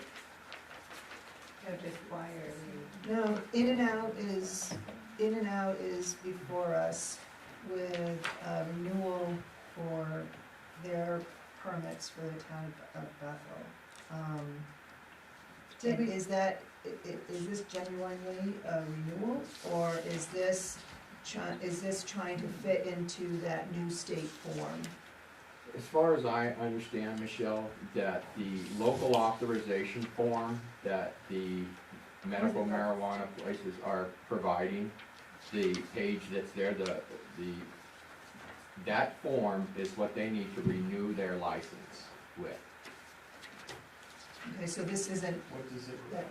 that special, that isn't that What special it case requires law. though is in order to renew their license, they have to have shown that they have been a previous business, and which would be the packet that goes with that.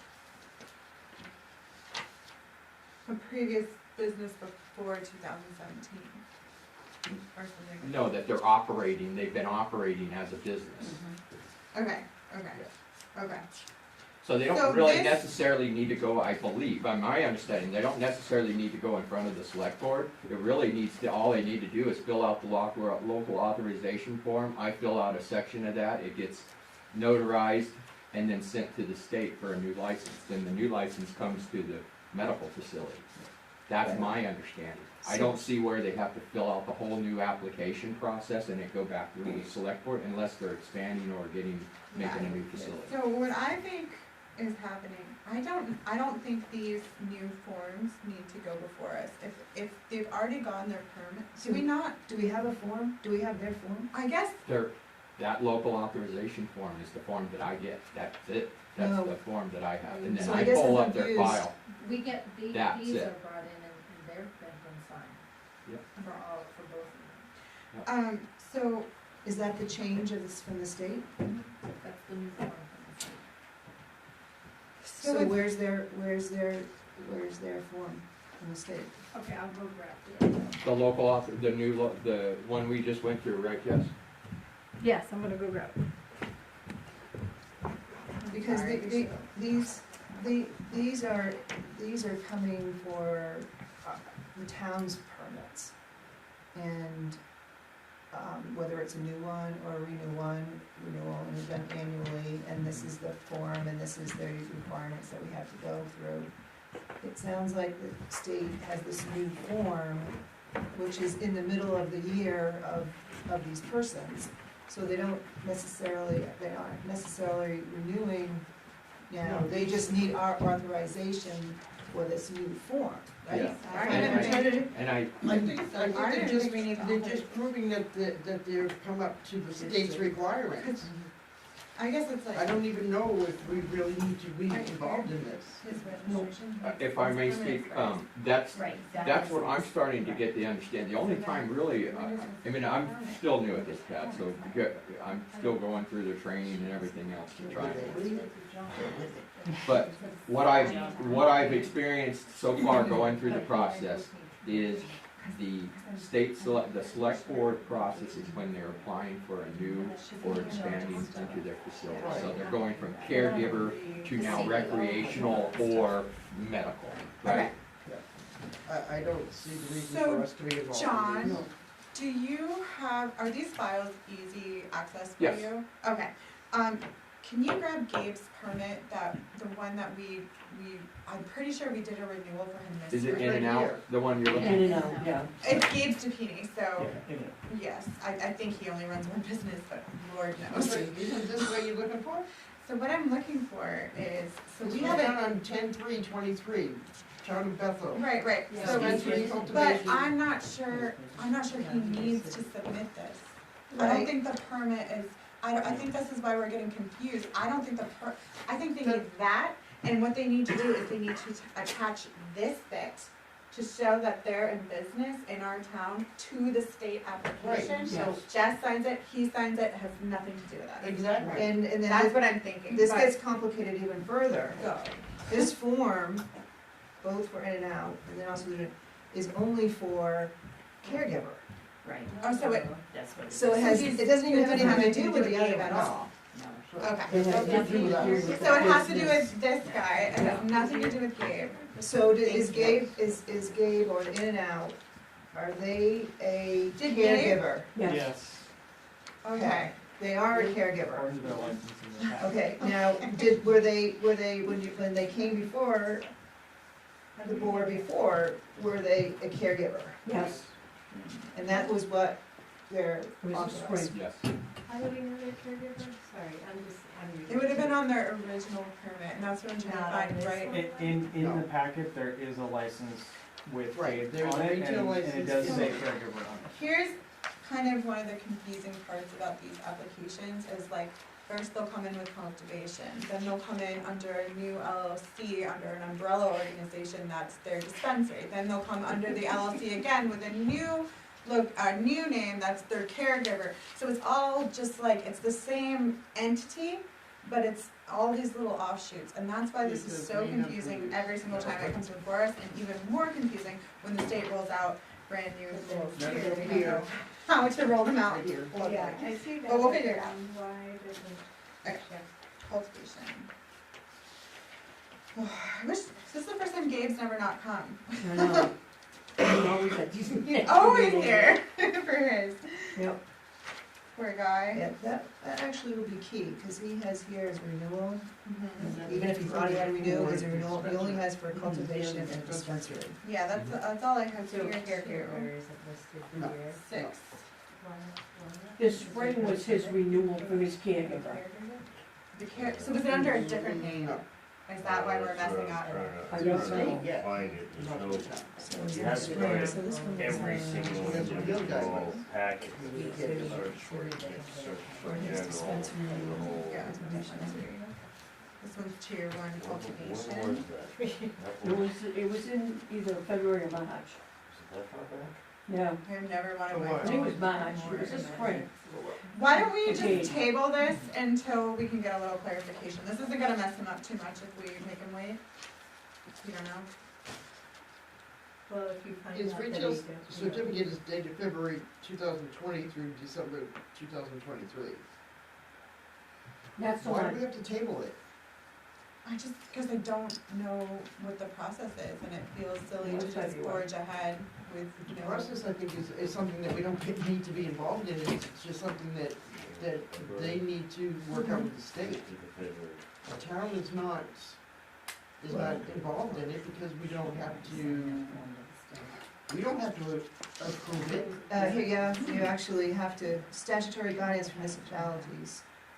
And they have the statute, a municipality may regulate registered caregiver retail stores within that municipality and may not permit a registered caregiver retail store to operate within that municipality unless the municipality legislature has voted to adopt or amend an ordinance or warrant article allowing the operation of a registered caregiver retail store within that municipality, or unless that registered caregiver's retail store has been continuously operating as a registered caregiver retail store by the same caregiver within that municipality So since he got- before That, yeah, that one. December 13th, So he's 2018. good.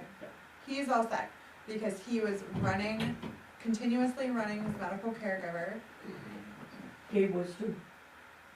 but under what, because his whole, Right, he may, if we don't, I think. he may it's- be in the same situation, a Yeah, new one, but he didn't Really screw mark off, medical caregiver on any of this, it's just dispensary and cultivation. So why does he have to have a state form, I guess? Which says- On his retail, on his resale certificate, it says medical care right here. I understand that, but it's not what his permit says for the town. And so if his permit doesn't say that, we can't tell the state that his permit says that, right?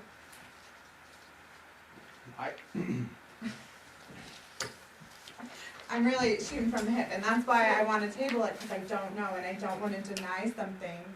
So why That- don't we have caregiver listed here, in where it says That's- check the classification of medical marijuana? So it would be under medical, but, I mean, my recommendation is now that with this form, we should add caregiver in case someone like him is coming in, I because, think they're all caregivers. well, you No. have to, yes, you No. have to be a caregiver in order to have medical. Oh, the marijuana. medical, yeah. Yeah, absolutely. I mean, permission to I know speak. that much. From what I'm gathering, just some of the information, dispensaries are more for large corporate, big, Right, you're big growing. things. Yeah. You're growing and Yeah, selling and to we're more storefronts. focused around caregivers for medical and recreational. There's caregivers for medical and then there's recreational.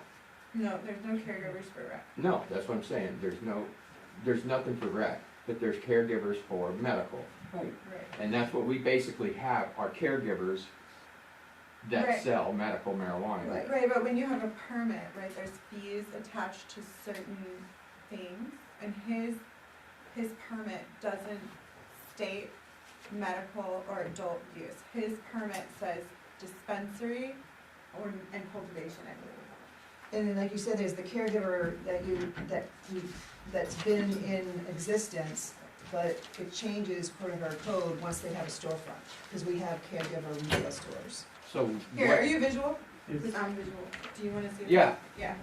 I'm just trying to get to what I need to go back to him and ask him for what. The same thing as this other guy did? No, because he's a caregiver and he checked off caregiver on his permit. Where is the check mark? So on the permit, He checked. the second page, on, He made a mistake because town he of is a kid. Bethel, This. classification. So he would almost be like this guy. if there's- Never mind. It's under the medical. It's under the medical. Which implies caregiver. Perfect, thank you. Okay. Got it, I It understand. does, that's the one. Yeah, So well, if that's, it says- that's what I was get it, I stated. get it, I get it. Was that So it's right you here. must, Yeah, I get it. apparently, you must be a Okay. caregiver to be medical.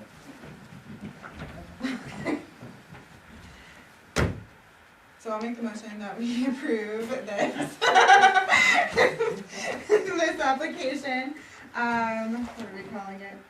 This application for adult use medical marijuana stores, cultivation facilities, manufacturing facilities, testing facilities, and dispensary application for in and out of the garden grow for Gabriel Sapini, 421 East Bethel Road. Second, Any other thoughts?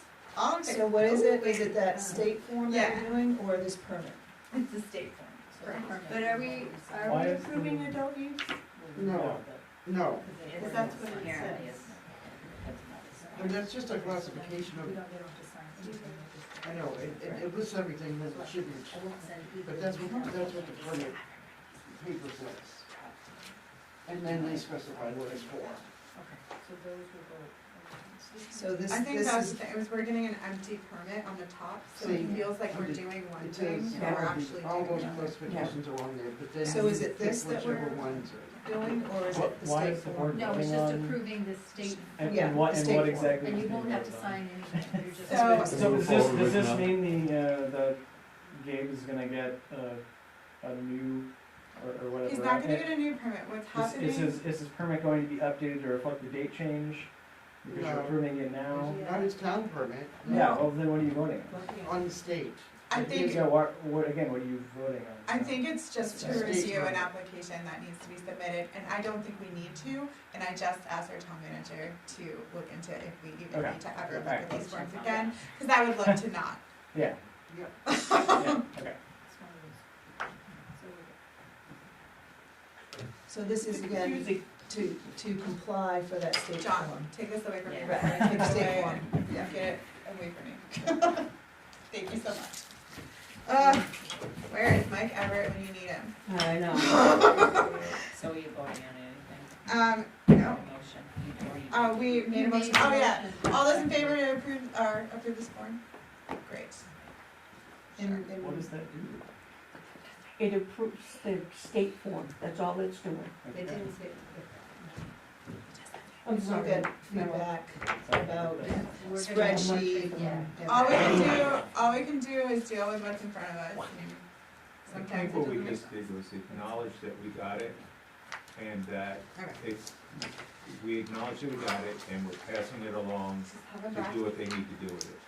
Do we need a little water? And we will get more. So should we All right. state- Should we To state? see if the board will approve the application for automobile graveyard junkyard permit for Jeffrey Goodrow, doing business as Goodrow Repair, 560 Walker's Mills. The permit will expire November 2nd, 2024. So why are we working on it if it's good for another year? No, that's will be for 2024. Oh, the permit that we Oh, put into this place permit, right yeah, now. okay. Okay. Not you. I make a motion that we approve the application for the auto graveyard junkyard permit for Jeffrey Goodrow on 560 Walker's Mill Road. Second. Any questions? So has it been expired, like it looks like it expired, so it's No, maybe the- 1 year? Sorry, may I speak? Absolutely.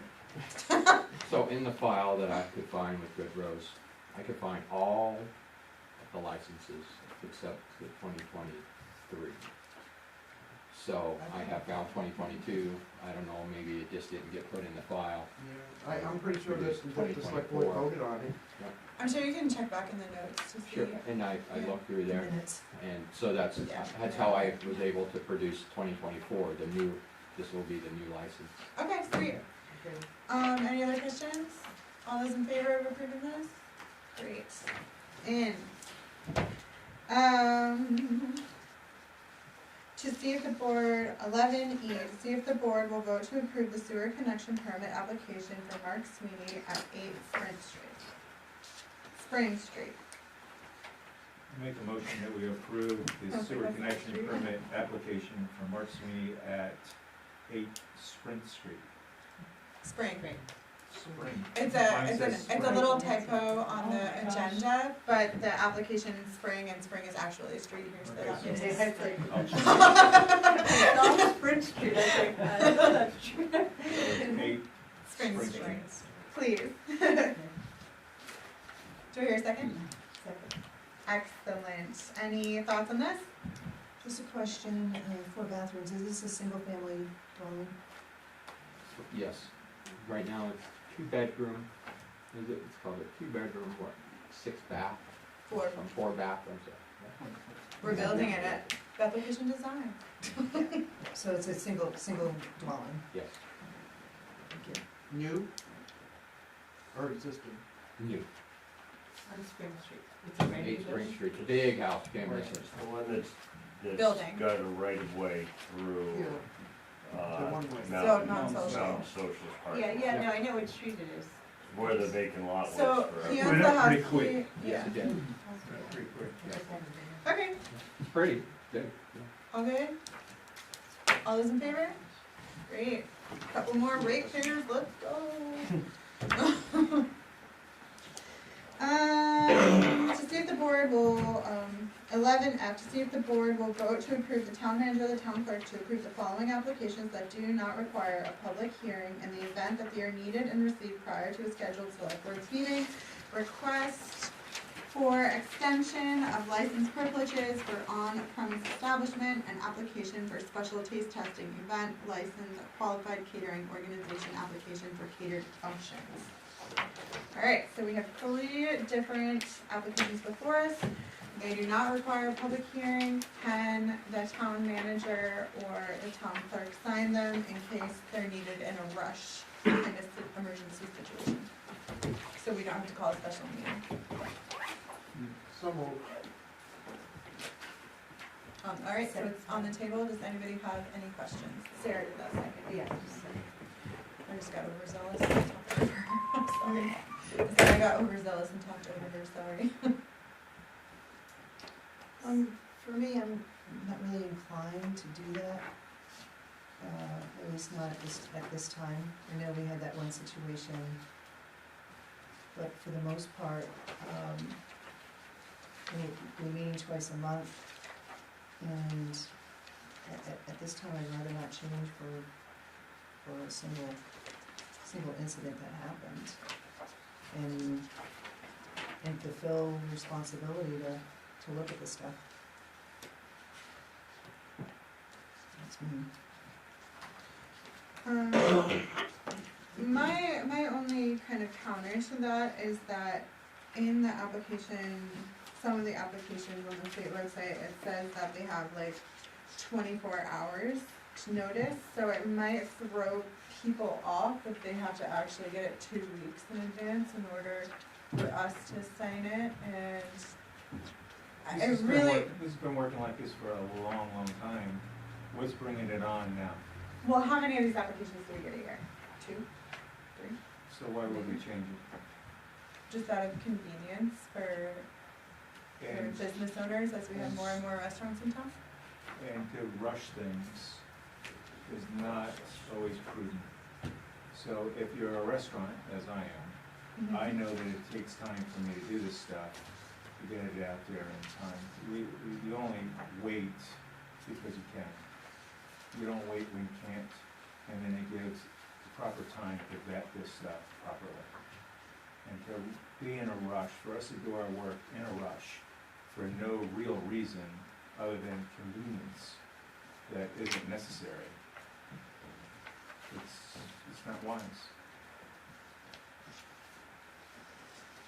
These are for events though, right? Like they're not, it's focused more on events, so. In an establishment that already has a liquor Yes. license. Right, like so. Yeah. Seems like, I don't know, like if they're, it's Like just for. inconsequential. I Not mean, the it first just, one.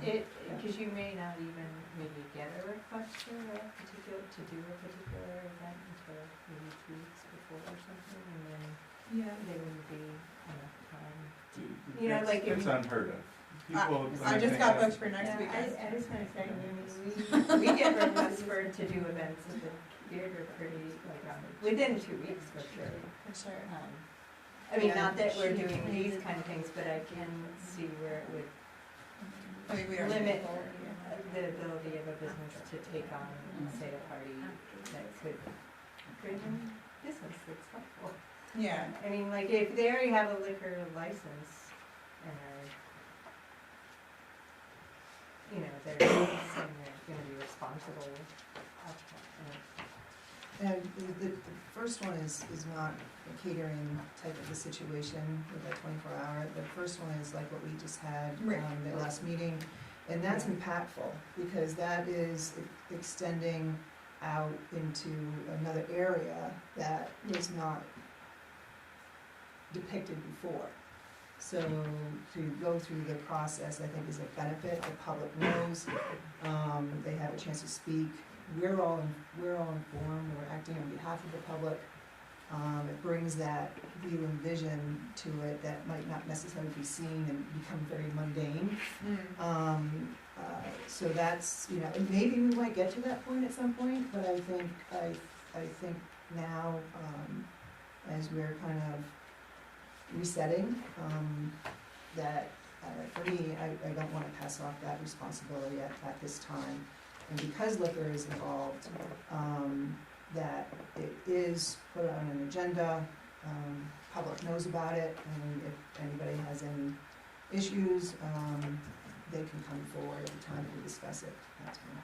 Do they have to do that for, like, any time they were gonna do an outdoor event? Do they have to do this application each time? No, Or are they now good for? Now they're year? extended. now they're extended, I and see. the next time they renew their regular liquor license, it It will will be have- all okay. inclusive, For yeah. that one then, I can see. Yeah, I think that's reasonable, definitely for the first application. Yeah, and I guess when it comes to alcohol, did you have something to say? No, Jess? Jess wants to explain Um, something. There was another instance that was before the Elizabeth, which was slightly different. She had planned, I don't know when she knew about her event, but she had planned it regarding the meeting being on the 4th. Her event was a day or two after that. I thought that was the Elizabeth. No, it was another one, that a woman, and it was a, event, I think it was the Riverview Resort. What are the chances of 2 events, and we haven't even had a single event since we. Yes. I thought that was a little interesting, but, so her, and it was like a single, that was the first one you signed, that was just it was an artist retreat or something, and she was providing the food, and it was going to be a martini, some kind of special cocktail thing for the event. And she had it planned, looking at it, to come to us on the 4th, but because of Sharon coming on board and those extenuating circumstances, the meeting was changed to the 11th, which was a week after the event that she had contracted for and all of that. So that case, there would have been no way for her to come before us. She was trying to do what the correct thing was, what the catering permit needed. I did call the state before we even called Merrill, after she explained her situation, talked to the individuals, to the alcohol gentleman, which is a woman, and explained the situation, and she indicated that it did not require like a full board situation, that as long as the town, fell within what the town wanted, something like this, or okay, the town, they could take just the signature of just like Merrill in order to do it in this situation. And it was a very, we're not doing a whole liquor license renewal or new business thing. It was a singular event with a limited menu that came into play because we changed our situation at the last minute. There would have been no way in that case for us to meet and discuss it as a board, and she would not have been able to do her catering. That was a catering permit. So I think like the solution that could work is that if ever these emergency situations arise, and hopefully they don't arise very often, if we do that, we also make a public notice that event is happening here, this is what's going on in it, so like the public still has, is privy to the information, that they still know, like they got an extension on their license, they're gonna be having an event XYZ at this time to this time. It's not an extension, it's a one-time event. Well, I understand with the catering one, I mean, just like With the catering. across the board, like if there's ever an emergency situation, Like we just had. like we just had, it doesn't have to be like if you can bring it before us, that's amazing, but the authorization is if it's in that situation, then they can sign for it, but there needs to be some type of notice made to the public so they know it was agreed upon, or it was permitted anyways. So then normally they would come to us if there's plenty of time, no big deal, we're the ones who sign it. But if there's a situation in which we move our date and we put someone kind of in a bind, the town clerk or the town manager can sign it, as long as we just put a notice on the website, hey, this event is happening here and here, if people wanna know about it. they Where can is this read it. in the ordinance? Do we have? There is, I'm talking about a policy. Well, where's the ordinance that a restaurant has to come in because they're opening? And then extension, Well, I don't think it's ordinance, I think it's statute, is it not? It's involved with liquor, License. the state, and there's pieces, it has a catering piece. The state asks the licenses to come before the municipalities for the local approvals. to be open to extend their hours? Is that what it is? No, it's to extend the footprint of their liquor license. So like your liquor license is So just, if it wasn't extending the footprint, there's no reason to come in to see us for an approval? correct. Okay. But, well, they Well- do, I mean, the other ones here too I are, lied. They're all catered functions, we just For the catered happen, function. happen to have a Catered memo. function has to come before us. No, you got it. I just found that out. Like, Like, that's why I'm I asking. mean, like any wedding that is catered is supposed to come to us. No, it's, When it's It changes, if you don't have, Say it again? if you're gonna cater somewhere that's not in your defined space on the liquor license, then you would need this. Oh, you mean when you have a Oh, so it's like an catered off-premise business. right, caterer. if you don't have, if you don't, Essentially, yeah, I mean, it could be on the property still, but if you don't have it's any. outside of the, But you Liquor can license. adopt someone else's liquor license? No, you have to have a liquor license in some capacity in this A, B, C, D, E, F that they Right. say. Right. And so if,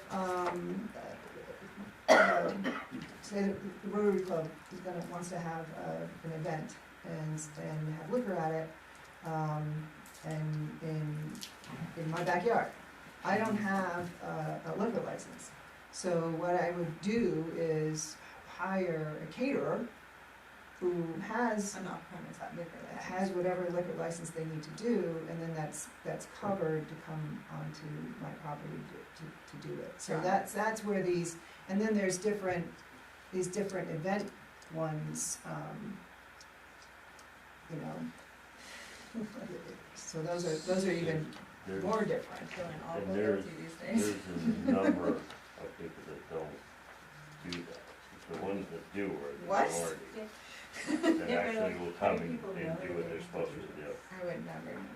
I know, and how do we, I mean, that's partly our responsibility, right, is to like inform the public that they Yeah. need. But they might already have the particular license to do what they're doing.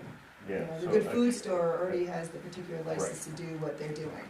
Right. And so they don't, that's why that happens, but you don't So see you're it saying, here. so you're Right. saying this is for a caterer who typically just has a food license So to you- adopt a temporary liquor I license? think what happens is when it was at the Gem, remember we had that one at the Gem Museum?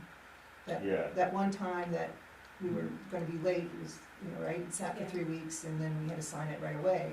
So at the Gem, and I don't recall exactly what application they had, but they had a one-time event and they were doing something, beer or They wine. were doing a wine tasting or something. Right, and they don't normally had it, so they did it even different. And I don't think they brought a licensed caterer in. I think they were They doing this. got if I remember right, Oh, this is in lieu of a license. they got a Yeah. special license from Oh. the state Yeah, for that one time, So they had to come it and doesn't do happen that very- approval. Oh, very right. often, because most of the time, That makes Need more to do that sense. either, like, I don't know, like, it's great that they knew they had to do that, but that's like. This is just There's for a lot special- more that this goes is on. special So instances, this, it's not. this motion, that we're, and we, cause I think we're getting away, the motion is for us, select board, to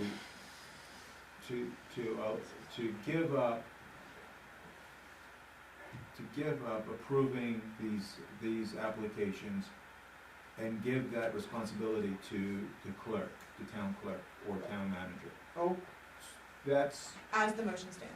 as the motion stands. So now we've gotten off the beaten track, and to bring it back to this, do we feel as though that it is in the best interest of the town? So that's the question I have. but these are only special instances, it's not for every application that comes in. So I think maybe. Well, that's not what it's saying. Yeah, I It's- think this is Frank saying- is correct in that it's saying every single one of these applications goes to the town manager and the town clerk instead of the select board. And maybe the motion or the amendment that we should make to that motion is in an emergency situation, only the town manager and the town clerk can. Yeah, that's true, it's not written Yeah. in this, But if there's enough time for us to do it, then we should absolutely do it. right, I right. don't think It's we only should. for when it's an emergency type thing, or not an emergency, but it, You would tell a restaurant to not have an event because I of would time. say at the present moment, I would keep things as they are. And I would keep a watchful eye on how it goes. We're talking about something that just happened, it doesn't happen all the time. Yeah, To change it, then it starts to get abused, and it goes off the rails. Let's just keep just keep an eye on it, just keep it as it is, and keep an eye on it. Okay. That's how I feel about it. Alright. We were meeting once a month, this never came up then, and now it's coming up now, so, And if we didn't change our meeting, right, so, we're, So we Let's- dealt let's with ju- it in the moment. well, and- yes. And that's And what we're gonna if do. we have an emergency come up, we can work around it. We Okay. worked around it the last time, we can work around it again, Okay, so. so all those in favor of the motion approving as worded? All those against? Against it? Yeah. You saw me raise my hand and you're like, oh, I shouldn't be raising my hand. Not the case at all, I just, Okay, 11G. Okay, to see if the board will approve Bethel, oh, this is why you've been here, Dave, I forgot. To see if the board will approve Bethel Rescue to apply for connectivity grant through Maine EMS. The grant will cover the installation, the annual cost for CAD, hotspots, locational GPS type devices for 2 ambulance for 2 years. Town would be responsible for after the grant expires. Dave Hanscom. I'd just like to start by saying I'm a little jealous. Everybody else is asking for alcohol and marijuana. I'm just asking for technology. I'd rather go in here. The alcohol keeps you in business. that's the way to start the whole thing out. So,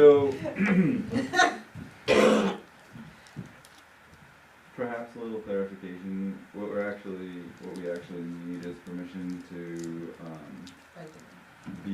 so the grant is Maine EMS's grant. All we need is really permission to participate in a project that they've already been approved for. So Maine EMS has been approved for a grant that has enough money in it to fund every ambulance in the state of Maine with this technology. But it's our ambulances, so we need to tell them, yes, we want you to put this technology on our ambulances, or no, we don't want you to put this technology on our ambulances. So the ask is whether or not you want to do it. So what is the technology? It basically puts high-speed internet into our ambulances, allowing for Wi-Fi on scene, high-speed internet throughout transport. Those things currently would be useful for run reporting on the go, but the state's vision is that they will allow for more telehealth. So we get a patient that we need a doctor's input on, we would be able to be connected from either the patient's house or our trip into the hospital. Where would this be useful? We're transporting a patient that we think is having a stroke, and we connect with the doctor in real time. They can do their stroke assessment and say, this patient's better off going to XYZ hospital than coming to our hospital because they have the technology to deal with it, as an example. It would also put technology in the ambulances so that if people would have the potential to subscribe for, hey, I want to know when there's an emergency scene around me. So if Frank was to say, yep, sign me up, now Bethel Rescue is sitting on the side of Route 2 with a motor vehicle crash. As Frank is approaching, before he gets to the scene, he would get an alert on his phone that says, hey, there's an emergency vehicle in active emergency mode on your current path, and then he would be aware of it, it would be safer for us, and he could choose to go a different route if he so wanted. And then it would also allow us to pair with computer-aided dispatch, so the potential would be there for the dispatch center to be aware of where emergency vehicles were, and they could communicate important information. So, the reason that I think you should jump on this and say yes, do it, is it's no out of pocket to us right now. And my experience with Maine EMS is that if they get enough other services to jump on this, that they may down the road cram it down your throat, and then the grant funding wouldn't necessarily be there to put the technology on ambulances. It pays for the first 2 years of the connection, so you get 2 years of trying it out, seeing if you like it. If you don't like it at the end of 2 years and they haven't mandated it at that point, you have the equipment on your truck, you just don't resubscribe to the service, and then 2 years after that, they decide to mandate it, you have the technology, you just have to buy into the service agreement.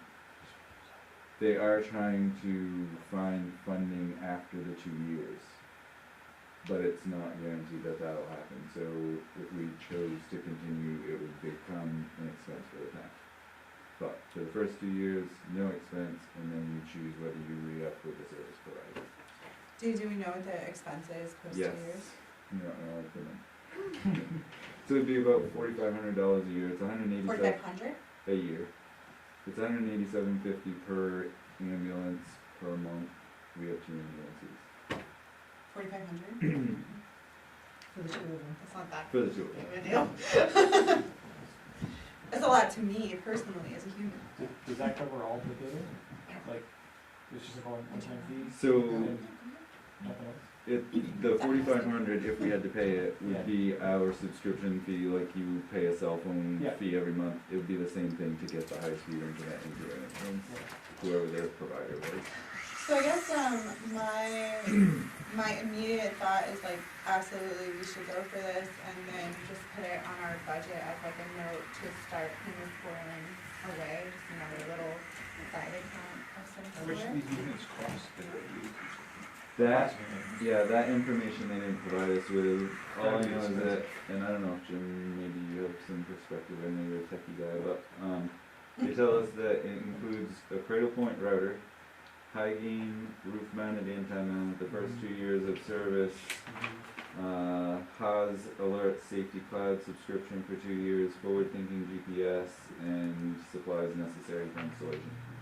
I don't know what that is, they didn't give us that number. Question, with the antenna, does it fold down? Will you be able to fit in your home, in your garage? So that's a valid question that I should probably ask somebody. Okay, cool. Like we have 'Cause it was regular actually killing antennas on top immediately. of our ambulance, I Yeah. just don't know what this antenna's like I have no idea. Okay, It's a military 30-foot work. what I'm saying, is this your dirty That trick to would me? be a problem. Like honestly, like is it a giant triangle? That sounds like. It's a very valid place. question. Yeah, well, if not, very clever way to get a new barn. Tricky man. Tricky, I like where you're going. It wasn't a 30-foot, but it's now.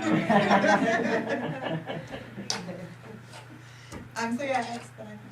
Question, who's the funder of the grant? So all we got for information was that Maine EMS is launching a federally granted connectivity project, so money through the feds somehow. And you don't, well, we know it's $4,500 a year for the annual agreement. cost, and you don't have any idea. I'm just thinking if funding fails after year one, then we're stuck with it, paying for it. And that's So- why this stuff comes to us, is because of the liability that may end up if it falls through. You're not locked in, are you locked into a contract for 2 years with the software? So this tells us that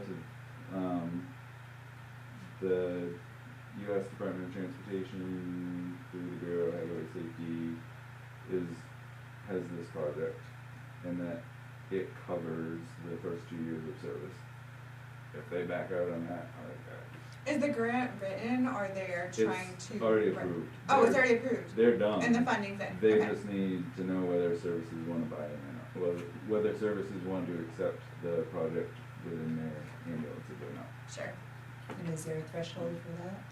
Have they met the number yet to be able to provide it, or do you know? They've got the grant, they're asking, hey, do you wanna be part of this project? It's a project already, whether Bethel does it or not, other places in the city are gonna. Yeah. Like, the money's there, they've already started collecting the names of who wants to be involved. I would think with like something like this, like you were kind of right in that eventually we're gonna have to do it. like broad. That's my fear. Yeah, But yeah, They eventually we're did gonna this to us have with IV pumps a few years ago. Sure. They're like, hey, we're gonna give you permission to have these, and then a few years later, when enough services had them, they said, every service is gonna have. Yeah, especially with the push type like broadband and all of that, like, I think it's probably coming down the pike anyways, might as well have them pay for the equipment instead of us. That's my personal opinion. Have they tested it in rural Maine? Yep. Maybe Yeah. maybe that's why it's free. I was gonna ask if the transport is, if it's satellite or if it's cellular. If it's a hotspot, it will be a hotspot. Well, oh yeah, if it's self. If it's a hotspot, it will be a hotspot, it will work everywhere. Wow.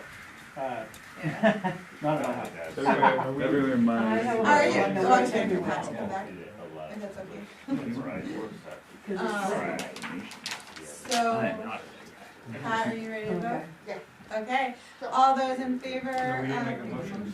Oh, we didn't make a motion? Huh? Oh, yeah, I'm sorry, guys, I'm messy today. So, I'd like to make a motion that we apply for the connectivity grant from the Maine EMS. I guess that's all I need to say, right? We don't need to include everything. Participate in The grant's already there, it would be to apply to. Participate in the project, the Participate. connectivity project. You would be Oh, okay, participating. so let's participate in. and the connectivity grant through Maine EMS. Okay? Second? I'll second it. Why not? All those in favor? Unanimous, there you go, Dave. Get it going. But I Make just sure you think have it, we if you should come put it. from me. We know where you are. Absolutely. I know that you'll be organized. For 2 years from now. I don't wanna take any chances. Okay, 11H, update and discussion on the American Rescue Plan Act funds. Sharon, do you wanna give us a little overview of this? So I just wanted to update you on where the town is with the ARPA funds. Toby came to me last week about funding for 3 items that he had out for bid to do with the sewer plant. And as I understand it, and I'm bringing this so that I can get clarification from you all that this is accurate, the ARPA funds were originally voted by you to be used for broadband, and then there was something that came up that they couldn't be used for broadband, and then you changed your support for all of the ARPA funds to go towards sewer projects. Is that correct? Yes. Okay. Thanks citizen Lori Swain. So the town received a total of $289,000 and some change in ARPA funds. To date, there has been some expenditures paid. One expenditure was for a $45,000 amount to be put in escrow toward the, for DEP that required their, the sewer line that's going in. There was another one for $290. And then there were 3 items that Toby had gone out to bid for. One of them, I've asked him to go back to the vendor to update the 30-day requirement on their bid because they honor it for 30 days. And that was for heaters for the sewer plant. The one that was for paving, that can't be done this year because of the time frame, because it wasn't scheduled. So that I've asked him to put on his calendar to rebid again in April. The other one was for, it's called the air fan. That, he had 2 bids for that. I'm sorry, air fan? Air fan. Air. He had 2 bids for that, and both vendors ended up coming back, because they could not, they weren't gonna bid on it anymore, so I've asked him to schedule that to be rebid again in April. And, then he asked about the, he said that by the end of December 2023, all of the funds to be used had to be obligated, and that had to be turned into the center for this. So after doing some checking, the obligation period to obligate the funds is December 31st, 2024. So, and then the funds can actually, you can have until December of 2026 to actually spend them. So between now and December 2024, it has to be reported and obligated to the agency that requires this information. So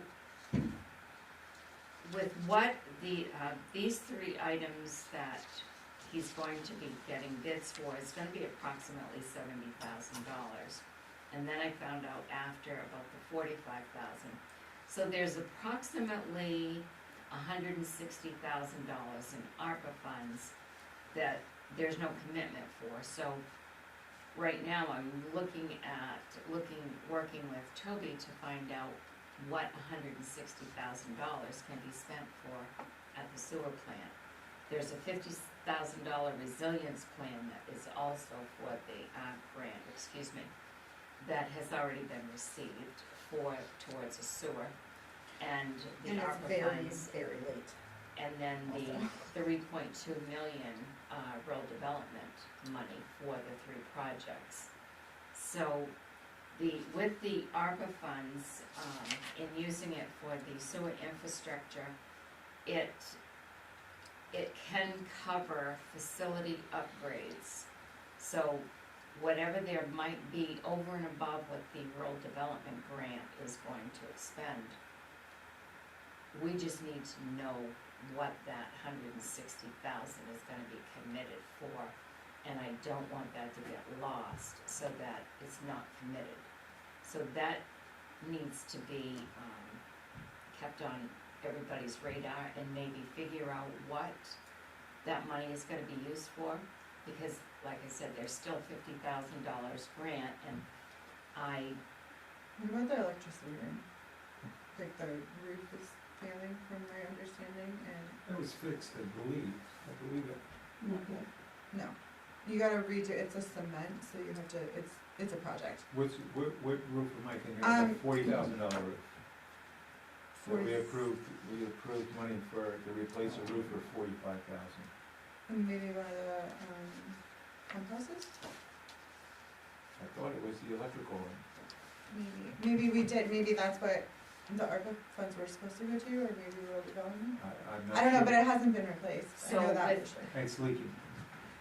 It's not great, What it might- condensates. So what might be helpful is, and will help keep track of everything, is, at the time that we approve, the sewer budget, we're also supposed to approve a 5-year capital plan. And we have not had one presented to us. I don't know if one's been prepared last year or the year before that can be updated and rolled forward, I'm not sure. okay. But if we can develop a 5-year capital plan for us to review, that would presumably have the order of priority or preference of capital items that need to be done, I think then we can provide More financial. direction. And obviously, we're not worried about the income, because we already have that piece taken care of. Well, maybe we need more, I don't know. But at least we'll have what capital projects are gonna be done, Okay. I think. Right now, there are 3 sources of income to put towards sewer. And I just wanted it on everyone's radar that there are date requirements on everything, and prioritizing and finding out what we can use these monies for. For the community resilience grant, that is very specifically for exterior doors and casings. I think it was 2 that we had budgeted for, and the rest of that grant has already been spent on the overhead doors that were way late, and was, like, I've told Toby, like, I'm very happy to reach out to contractors and get that rolling if that needs to happen, but those exterior doors, we need to buy them, because that money's gonna get taken back pretty soon here. Are they overhead doors? No, they're No, they're just just the regular exterior door, I think he was looking at the one in the office and then looking at the one, for the first building, the grit separator one. Okay, so I asked for a copy of this resilience grant today that we have here. I'll get that. I didn't get it by the end of the day, but I will get that so that I can look at all the requirements. Natalie should have, I sent it, she should have it somewhere in her documents if you go back. I was SB, what were you, Sarah? I'm SB two. SB2, would have sent it to her. Thank you. Okay. Well, I know Amy has a copy of Okay, that. cool. So I will do that. I'll look at the five-year capital plan for sewer. I'll put everything together for sewer and work with Toby. And I can go over there next week. And I can get a list of vendors to do doors. Yeah. I'll have him show me what needs to be done over there, and then I can put together a list of vendors for whatever we need. Yeah, I just don't wanna get taken on. Okay. The Yes, previous superintendent down there did give us a 5-year capital plan. I'm sure I can, I'll He find did give it. it to us. Okay. Okay, That'd be great, cause then we can just, yeah, that would be awesome. Okay. All right. I love a capital plan. Especially going into budget season, it's nice to know what's gonna break soon. Okay, are we good to move on from this discussion? Anybody else have any? 11I, continue discussion on Board of Selectmen rules and procedures. I would almost say that we should focus on our executive session and give time to that today. Yeah. Alright, so It seemed like, yeah, the edits were, like I. it didn't come out right, I'm Okay, sorry. okay, It's- right, I it's just wrong. threw it. Don't worry, Okay. ignore the whole thing, Okay. let's postpone. Or postpone to a workshop, which would you prefer? I think it would be good to have a workshop. Okay. Can we, I'll make a motion to postpone the discussion on the Board of Selectmen rules procedure to a workshop, No, date. weren't we going to review the, what we had? Yeah, And but, so, shouldn't we get that printed out and review it and then come back to it? yes, And then make a decision where we go from there? Did I give you a copy of that? What updates are on? it's, yeah, Oh. it's the old one, but that's okay, that's my fault, not yours, Sharon. I did So not. let's email get the that version. and let us Okay. review that before we jump into a workshop. Well, I was gonna say workshop with date to be determined, so that we could figure out the date after we figure all this out. Just so that people know that we're gonna have a workshop. at some point, and whether it's during the meeting or at separate, yeah, and let's not put a date on it this Yeah, time, yeah, so we yeah. put everything in. Okay, so that's my motion, anyways. Second? All those in favor? Okay.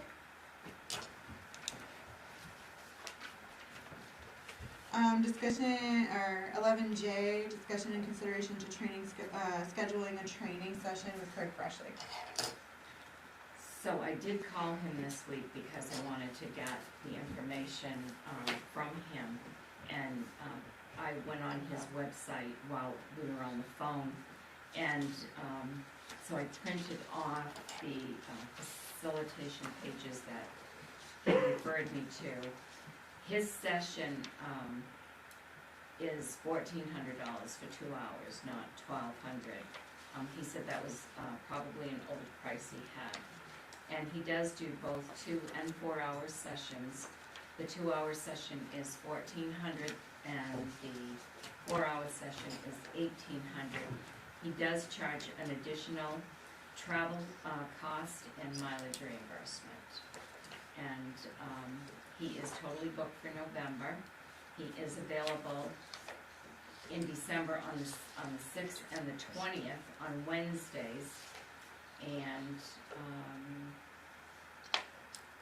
he said he's open to schedule those sessions whenever you might want to. I would just have to call him back to make sure, once you have a date certain, if you decide you wanna do this. Thank you for doing your research. So yeah, it was my thought that it might be useful for us to have, such a training. I know she had mentioned MMA trainings too.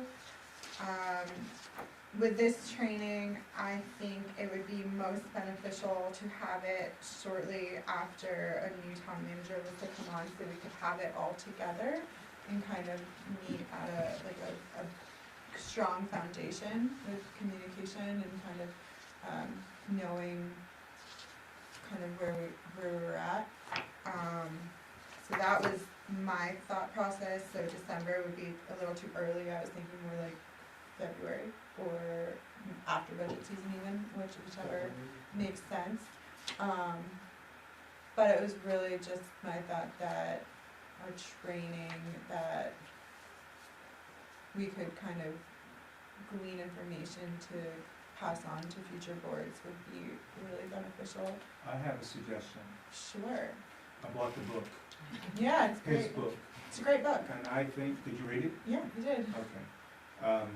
I think reading it first is like the most important thing. Then you go out and spend that kind of money on a seminar. So we should all read the book. Yeah, I was Well, kinda thinking that too. I'm thinking that, I think Can the town that buy it? spending, I don't know what I paid for the book, $20. $19.99, baby. Okay, so for $20, I mean, I think it's a great value, and I don't know if $1,400 has the same value as reading the book first, Mhm. and that's my suggestion. Yeah, that's fine with me. I'm just better with like in-person trainings always, but. It's very expensive, very. No, I totally get it, Frank, I have no problem with that. Kind of in lieu of this, though, I do think we should have some type of workshop together when it comes to code of conduct, where we kind of, I think there's some things that doing together yeah, that we are, should do that together. are very important that we haven't done. I agree. I think that as a board, that we should visit our town facilities as a board. Like the fire department, like EMS, like the sewer plant, like the. Airport? I just think it's important that we get the same view at the same time to be able to I love that make idea, these Frank. decisions. Spending money on something like this as a board, I don't think gives the bang for the buck. When we can do some other things that will give us a bigger bang and be a better board And plug us instantly in. without spending the town's money. Well said, I agree. I'll stop. Yeah, you did good. Thanks. See your strength when you stop, make Yeah. your point. Thank you. So, do you want me to, order books for all board members, and if you do, you can make that motion, it can come out of your training account? Yeah, except for Frank. I don't need a book. Sorry, Frank. Neither does Meryl, she's I don't already need got a it. book. So, yeah, I guess can we get 3 books? I can get it myself, I was just trying to, together we decide. Yes. Like, Yeah, it's a great, question. it is a really good Amazon. book. On Amazon. Through Amazon. I think. You can get through his website a little cheaper. Yeah, and I think you can find his book right on his website too, Oh, yeah, I the definitely. name of that, so. I got it in 2 days. Yeah. At Amazon. 2 days, I was supposed to get it tomorrow, but I got it today. Did you get yours at Amazon? Yes. Okay, I'll get one 22 too. books. Yeah, they're quite good.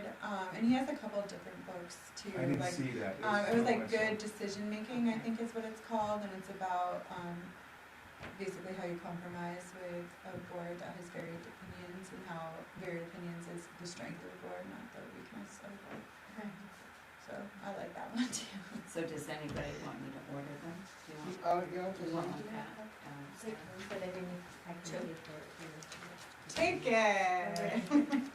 We have an Amazon account, so we can order it right from Amazon and get it quickly. We can do Smile Fund or something, right? I don't know if they do that anymore. Yeah, they do. Do they still do the Smile Smile Fund? Amazon Smile, yeah. I don't know about that. If you do like a backsplash smile, you can, a certain percentage of everything you buy on Amazon will go to an organization of your choice. Yeah, I've been having it for like many years. Okay, kind of a food for thought as far as a board. I love that idea. Yeah, Right, so- love it. Okay, very good. Do we Something we wanna- will consider later. Should we ask to set up dates or? People are raising their hands. Hi, So, so sorry. just one way you could do it, our board is, one every month. We start our meeting an hour early, and so that we can go do a walkthrough at each department. We just started that 2 months ago.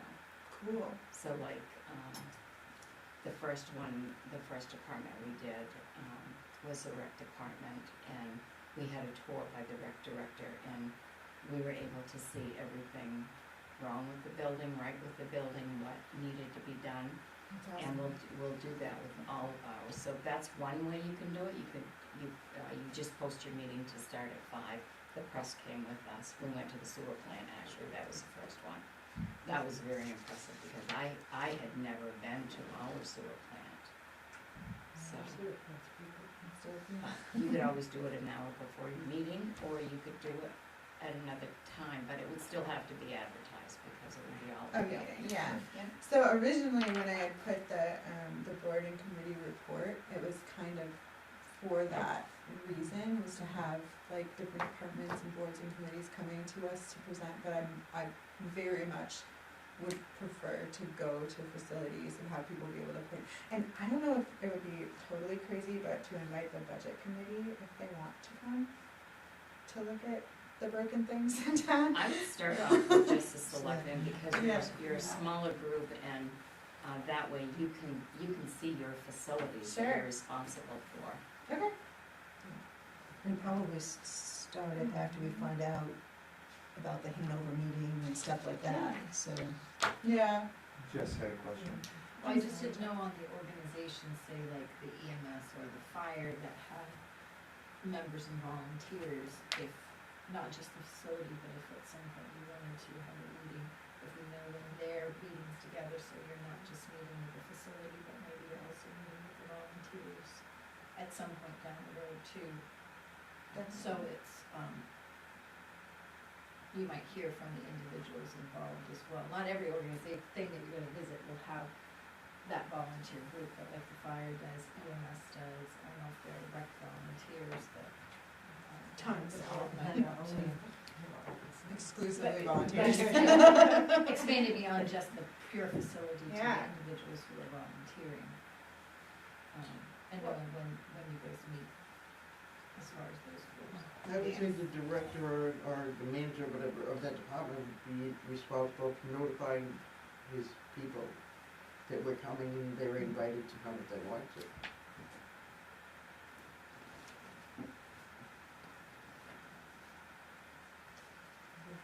From a department standpoint, it'd be super useful for the department head to be aware. Yeah. Because I know some people have visited our facility, and I'm not opposed to the select board meeting the people that are there on a daily basis, but when you walk in there, you could be talking to somebody that's there once a month, once every other month, and they're not necessarily going to be as aware of the challenges that we're facing. So you can go there and convince somebody that everything is fine, versus somebody who is responsible for all of the goings on there is more in touch with the challenges that we're facing. So the tour is actually with the department head, so the manager would contact you as the department head and schedule that What a good- meeting, that tour, when you're available to meet with the select board to come tour your facility. I think that's the right way to do it. I'm That's just how- saying our experience has been that some people have just popped in down there, Yeah, no, and this they wouldn't don't be. necessarily, That was It- my no, experience. It wouldn't be, it would be I'm not calling organized anyone between the department head and the manager. He's talking about me. just- But I did go to Amy and ask her afterwards. I'm like, can you clarify?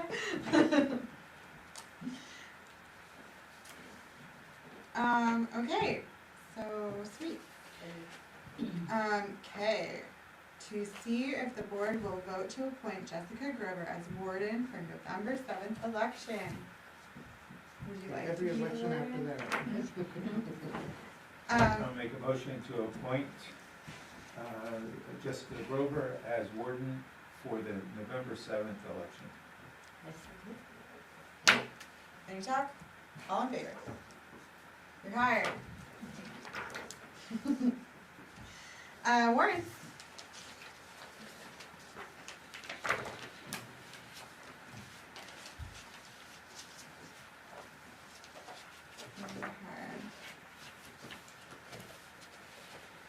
Alright, 12A, to see if the board will vote to approve accounts payable warrant 2024-17 in the amount of $151,919.42.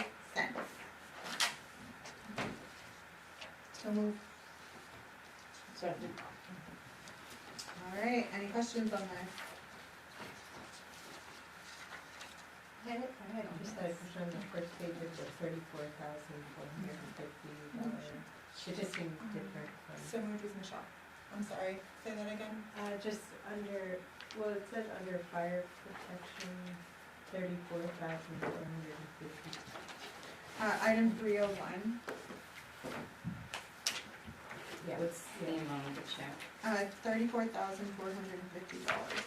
it just seemed different from all the other things in the It was slightly higher. I was just wondering, I wasn't sure if it was like for, there was a fire and that much water was pumped, or is that? We got a payment on the air pack. How much was it? I think it's probably air. Yeah, air pack. We get air pack payment. Is it air pack payment?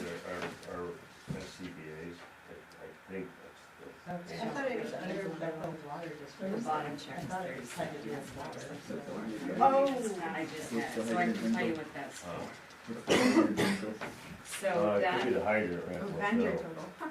that's the total of the check, so you wanna know the $34,000? Yes, please. Hydrant, It's that's flushing. My ears are It's really, under the water district, it's. I think it's the hydrant flushing of rental. the hydrants, but, how you read. Who would do Yeah, that? we don't own the hydrants. but it's the hydrants. We don't own the hydrant? The biggest piece of the Bethel Fire Department's budget, I think, is It's the the fact that they have to pay the water district for the hydrants. Oh, yeah. Wait, And we have no control over how much they wanna charge. No, that's right. 34, wait, so. Should we contract with them so that we can have a little control? Would they be okay with that? Okay, cool. I just know every year Mike has to stand there and say, hey, this much of my budget is for Yeah, the Mike. hydrants. Oh, yeah, I guess I don't remember do the amount, remember that. that's not my Yeah. gig, but I know We don't it's, have any control over that. Whatever they feel like. So what Yeah. are they doing for that? Like it's, sorry, I don't, like, That's a good question too. I don't, well, I don't, Very like, good question. what's Squirting each involved other. in, what's involved in maintaining the They're hydrant? supposed to be maintaining them, if they break, they're supposed to be fixing them.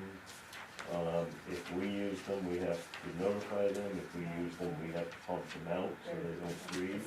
It's for 34. Um, And that is the public hydrants. Public hydrant.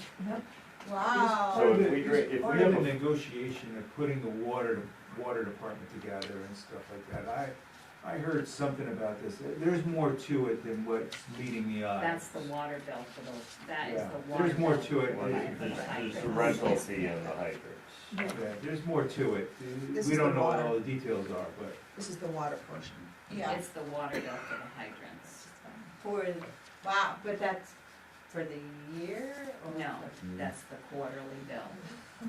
For the That's wa- what we pay quarterly for that. These are quarterly bills on that, for that 37,000. Oh, it's all to the water district. It's- Oh, yes. I get it, and it's all the different That check is quarterly to- minimums right. and overages. Right. So it's the water use, it's, so there's a And meter have on every, access. there's a meter on every Just like, hydrant. this just is, like this is every, just to have it available. It's have it available. that's just the water to have it available, yeah. So it's not that we're using it. So like the water comes Maybe out of the Chief wells, Childry could comes give us across. It's the basic fee that you pay for the hydrant water bill. Just like when you get your home water bill, you pay a minimum charge. That's the That's minimum. the minimum charge. If you use water from the hydrants, and it goes above what your minimum charge is, that water bill's gonna be more. But that's the quarterly bill. So that times 4 is what we budget for How many a year. hydrants do we have?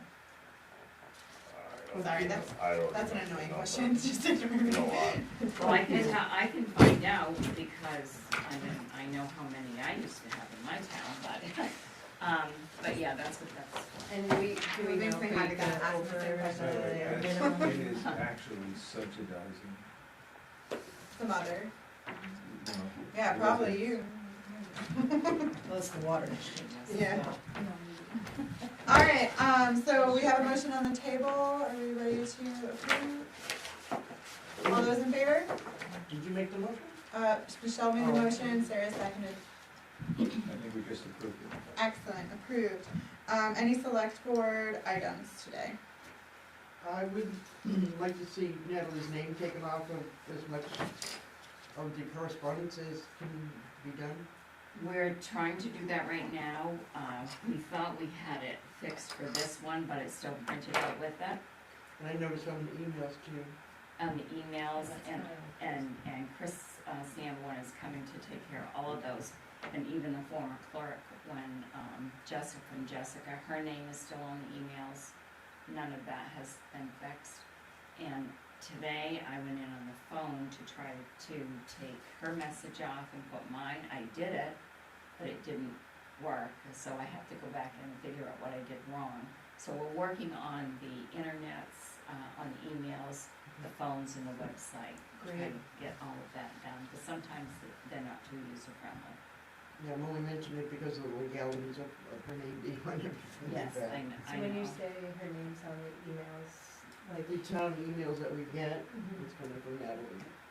but isn't that something we control, like I can go It and. is. I mean, I edited it on my It phone. comes from If, TM at yeah, Bethel, name, or and then you if assign you, the name if your to it. name, when you put that in, you We can associate do it her on our name side. with it. Cause I When did it the comes same up on thing. mine, it It just says- says Natalie on. You on have to does. edit it. Yeah, yeah. you have to. Cause I had it Mine's before the Retta same for the way. longest Mine was time, and Christine then I was like, oh, I need to change it to Why didn't I Natalie. do It was that? like, Yeah. But we can fix on our end, and Chris is going to do that That's for us, to take all of those old names off and set it up so it's all consistent here, so we don't have those problems. I'm not an IT person, so I don't know how to do any of that kind of stuff. okay. But yeah, we do have to take care of all of that, and we are working on it. I have one other thing, it was brought to my attention that we have a homeless person, and, I need to find out if we have any resources, or what the procedure is, I mean, as far as, I mean, there's only one that I know of, I'm sure there's more than one, but, Yeah, I think there might be, cause you said it was a email, but I think there might be a There's guy mail around too. too, who's been coming to the, yeah. So but the one anyways, that I was resources. brought, the attention I was brought to was this female may have, unpolitically correct, mental issues, and she may be pregnant. And so, my first thought was to maybe contact Community Concepts. I don't know what the procedure is, I can't find anything to back up what has happened in the past. Laurie, do you have, You called Oxford County. the Sheriff's Department is the one that I talked to. Yeah, and they're supposed to, if you make a, if the landowner makes a formal complaint Exactly. to the sheriff's department, then the sheriff's department takes and removes that person from the town. Post. Well, So the next town, I wasn't told that. To the next I one. mean, So, they just said that, maybe we just figure out what Yeah. some resources if Oxford County doesn't wanna do it, they won't do it. they can't do it unless they do have a formal complaint from the Correct. landowner. Correct. And they're not gonna find out who the landowner is. Right, and that, all. And that's Okay. where I am. Alright, let's, I'll look at that. Yeah, let's just- we'll look into it, Okay. and figure out how we can address that, and I guess look on access to figure out. who I mean, if can- if the person is taken out of the town, that's one thing, but if they're just taken off of the property, then that person's gonna end up in somebody else's property. So that was a Do concern. you take, do you take eviction? We have had people who have been homeless in other areas who applied for general assistance, that do qualify for that. So that's one resource that I know that can be done, but that person has to go Come to the town Right. and apply for those resources. But I'll check into other resources for homeless people and see what options are, and then, I can let you know, and you can probably pass that on, or, but I'll see what I can find Okay, out. thank you. Yeah. I have two items. I attended the start of the Oxford County budget process. They had a public hearing last night, and lo and behold, I saw that the Bethel Airport did put money in for consideration, $7,000. And so, since there seem to be other people, To receive, yeah, nice. and we'll see how long it will last. Mm-hmm. And since other people are popping up in support of giving monies, I'm like, impromptu, I jumped up and just said a few words in support of getting monies for the Bethel Regional Airport. Great. Share that. They have a workshop on November 14th, I believe, is their budget committee's workshop on that. Anybody wants to? November Well, 14th. Yeah, November 14th, yeah. And it's on their, the county's website, so you can download and look at what they're looking at.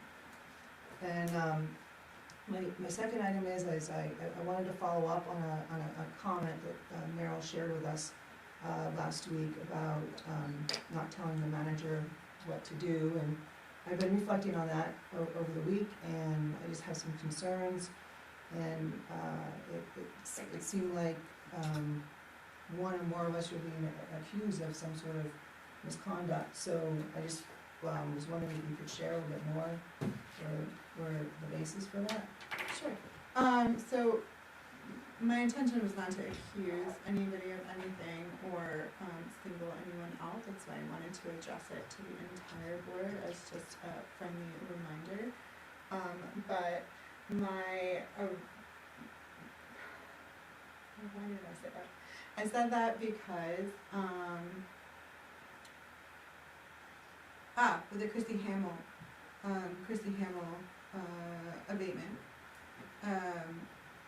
you had asked the manager to like pull reports for you, and it wasn't done in the public session, and so I just thought that we should just be careful about when we're assigning tasks to, like unless the tasks are coming to the agenda, like if you're saying, can you pull the Hamill abatement information and bring it to the agenda for all of us to decide something on, that's one thing, but I think it's like a little inappropriate to add tasks to the plate of our town manager without just speaking to the rest of us first.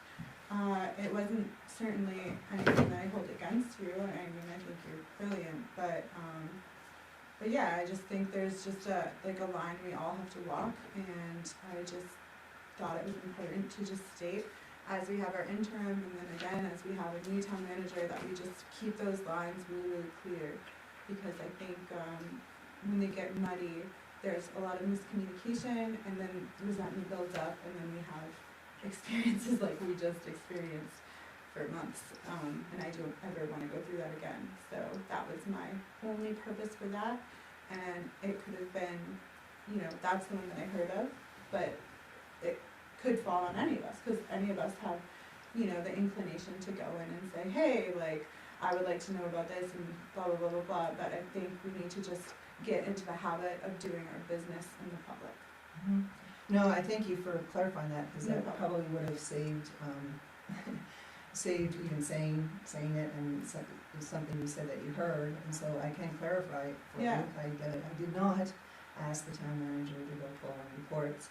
I reported in to the town manager in regards to the appeal hearing. Okay, At the last minute, I attended it, and with the transition, and there was a written decision, and the former town manager asked me to please give that to the new town manager, and I Okay. took the opportunity to download, and I gave my observations, and I did have some concerns, and to let you know what I think you're referring to as pulling, is there, I guess I can say that in public, is that there was some inconsistencies in the presentation, in the hearing, than the what appeals was, hearing? yeah, the appeals hearing, than what, we were presented at the meeting. Yeah. So, I didn't know what the details were, it was different, and I presented it to everything that I had.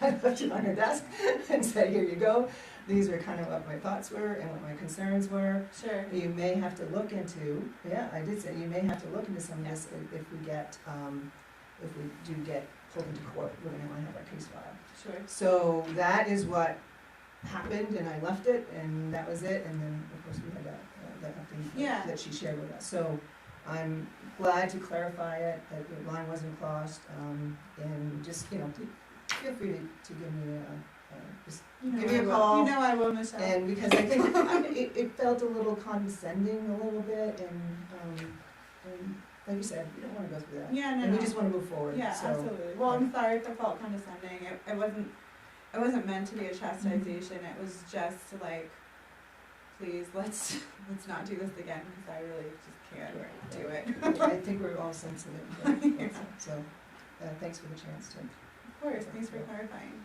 I think, and again, like all that information regarding the appeals, that would have been a great thing, I think, for us to hear about in select board items, because I don't know anything about it. I wasn't there for the initial decision, and I couldn't go to the appeals. And I think, since we did make that decision and it moved on to the next, if you were downloading to someone, downloading to the board would have been nice as well. Yeah, I think it was just happened to be the timing of it all. Totally, yeah. I think it happened to be the timing of it all, and at that point, that was an appeals board decision, it wasn't affecting us, and I just did the depository. And I think if, the turn of events, weren't heading in the directions that they were, you would have, had it, an update tonight. Totally. So I think that was it with the transition, I just wanted to get it in the right place as fast as I could. Fair enough.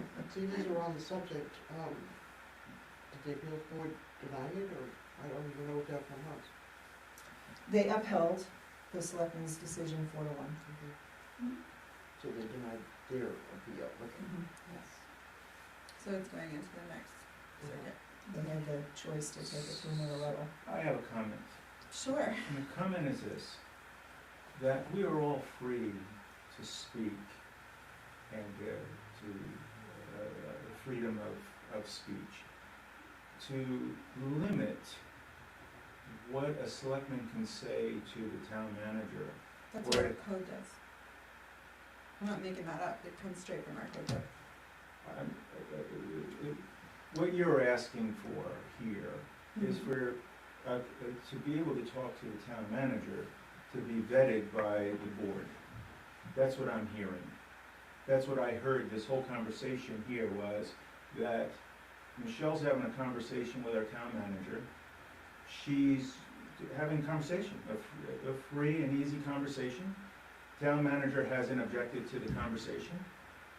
But yet, I'm going to say, by the way, this conversation should have been done in front of all of us. But to limit a selectman to be able to have a free conversation with the town manager seems to be overstepping our bounds. So, And I preface this through the attorney that came in here and spoke to us. exactly. And that attorney. Exactly. Okay, so if I'm saying something that is contrary to what the attorney said that we are one of 5 with equal power, with equal responsibilities. So But that nobody is, I'm not gonna be able to say, oh, by the way, Sarah, No, you can't do that. That's not the way it's done. We're an equal board who communicate evenly throughout the process. I think a couple things. One, that lawyer, if you go back and listen, did say to refrain from having private conversations with the town manager. Two, I think really what it's about with the even power and the even, we not only speak as a board, like our communication should be one, like that's why we vote. What we come out at the end, it's not she voted no, she voted no, she voted yes, you voted yes. It's we voted yes, you know? So like our individual, like we can all have our individual opinions, but the communication is of the board. So one person cannot go to the town manager and ask for a task. I thought she asked for a task, she just clarified she did not ask for a task. So that's fine. You can have a conversation, you have to ask for clarification, you can bring information to the town manager. What I'm saying is if you're attaching, like, you need to go and look into this and not bring it before the board first, as this is a direction from the board that we all voted on and I think asked we you all to know do. that. I don't think that's Right, something that we. It's something that we've had some problems with it, for sure. Well, And I I've been don't think equally- it's fair for one of us to be speaking down to the others.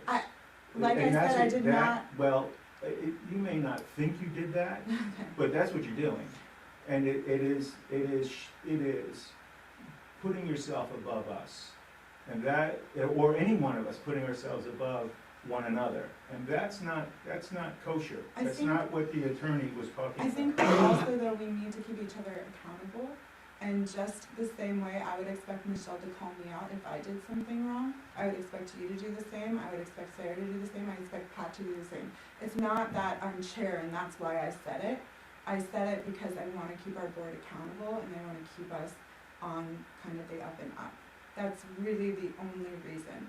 And I would never, I don't think I'm better than anyone else. I really, really don't. And to be honest, the comments, like, maybe me talking down to you is just being very uncomfortable. Having said that, like, it's uncomfortable to say anything to a board of people, especially a board of people that have genuinely more experience than I do. So I think sometimes, like, I get a little shaky and a little nervous, and maybe it comes across as arrogant, but it's not meaning to come across as arrogant. But I do think it is my job to kind of keep the board aligned and keep meetings running.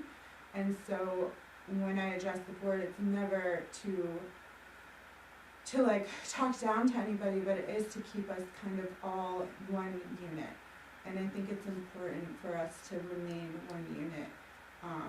Like I said, like our power is kind of in our union and our authority is in our union, and I don't want us to get in the habit of giving direction, and that's really the key here, giving direction to the town manager without, not necessarily vetting it, or just like saying, hey, like, I'm gonna ask about this, just so we all know what's going on. And also, like, Michelle probably had really important information that it would be nice for the board to know, because, you know, we all go out in the grocery store and I talked to Chrissy, cause she came into Bethel Kitchen Design, and she was pretty upset about the appeals thing, and I didn't know anything about it. So, it's just like, it's just good to keep the information free flowing through the board. And then, you know, part of the rule of that is to have it free flowing through the meetings. So that's all I'm saying, is the code dictates that we cannot give direction to the town manager as single people. So I was just reiterating that. And I don't think I'm better than anybody else, and I don't mean to talk down to anybody. I really respect all of you, and I just want our board to be functional and high level, that's all. And the appeals board process is really through the town manager, Totally, and, yeah. and it's, you know, it's not my responsibility to, you know, And I think tell you that's, guys about it. I felt a responsibility because I was the only one that attended, and there was the transition, so I felt a responsibility, so. I think that was But- my contribution. Yeah, and that's why I downloaded, Natalie gave me her stuff, and then actually witnessing that, there was concerns, and it's taped, so anybody can tape it, and I think that's what happened, in there. But also, I just wanna reiterate, we act as a board, but we do have, you know, each, the same access to the town manager. If we wanna have a conversation, we can have a Absolutely. conversation. And, so I don't wanna lose that in how Not at all. we act at all. I mean, if, you know, wanna go in and ask for questions or something, you know, we can have a relationship with the town manager if we want to, but yes, for our actions, and what you're stating is not just for the town manager. You can't give direction to an employee. Sure. I mean, just our presence in front of an employee compromises the town manager. So I think we need to be very, very careful of that, to give our town manager the opportunities, the chance and support, so they can do what we're going to do, is to really be sensitive to your presence in front of an employee, and definitely, like you said, you don't give direction to them. That's, I think, really important. So as a Board of Selectmen, one or all cannot give direction or orders to any employee other than the town manager, because the town manager hires employees and the selectmen hire the town manager. As a board, you can give orders, fire, do anything to the manager, and give the manager direction as to what you want them to do or not do. But individually, you can't. That's the difference between the manager and the employees. As far as the selectmen, like you can't go to the rescue department and tell anybody that works there what to do, like just sit extra sit there. You'd love my face anyway. But I can, the manager can, to any department or department head or department, because the manager is responsible for the employees, but you, the selectmen, are responsible for the manager, and the manager works for you, the employees work for the manager. But I would hope you would all feel comfortable. I don't know what your code says, so, you know, I've read points of it that have come under, that I've had to look at, but I would hope all selectmen would feel comfortable in coming and discussing anything with me, especially, you know, someone that's new that doesn't know what's going on or whatever. And, I mean, I did have a meeting with Ms. Hamel, so the information that I was provided that I didn't have, that ended up working out very well because I had that. But since I've been here, no individual selectman have given me any orders to do anything, and if someone asked for something, I would provide that information to all of you. Even though you don't have candy in your office, right? Here's an ants, what are you talking about? Candy, that's from She doesn't have it in Jessica. her office. No, I Amy watched said it. that right from the Amy's the beginning. one. Amy's got that good chocolate. But anyways, thank you. Yeah. I'll eat it, that's why it's not in my office. Okay. I make a motion that we go into executive session. I'll second that motion. All those in favor? And I invite Sharon. Oh, yeah, please, thank you. Yeah. Michelle. If you'd like to join us. Yes, All those in favor? you want them to sign this? Can you sign, Yes. Oh, right, yeah, well, like, and then that way I would So like this, Merrill to he did stop not paying bring me the the bottle. original for the sewer, this is the sewer, and it's a really Didn't bad do that. copy, we go through here. Yeah, it looks like she's drinking That is liquor the over sewer. there. You got a permit John, for it's that? not I water. never saw that It's on not your the great tape. copy, but she got here, looks like a bottle of vodka. He doesn't have His that. meetings get long, you know? When, When is it coming No, I out? talked. Update to Oh, Did she was fully aware? Next week is supposed to be here, That I is the called sewer him today to connection, remind but him. she didn't send me the original. Yeah, That's what this I one had, is- so Sharon said is go ahead update. and sign it. Night. Good night, Lori, is that your Frank? town Frank, computer? did you get this from Nate Crooker Yeah. about the Listing and rec board? Why don't you, I printed it for you because I thought I it won't need it was like till over Tuesday. today and they're so explaining what call they're doing Amy with the tomorrow. ice skating rink. I won't happen, I'm on an airplane all day. Oh, you are, okay. I was So, Have safe travels. Yes, just. he won't be here tomorrow anyway. Like I said, he didn't leave me the original, and so. He won't, no, Yeah. I won't be here tomorrow, but Chris won't be here tomorrow. So, as long as we know what he needs to do, I know it needs Trying to rack 11, my brain, like, Windows who, 11 or upgrade. what, Um, no, it's, or who, and like, I leave what did I it, do?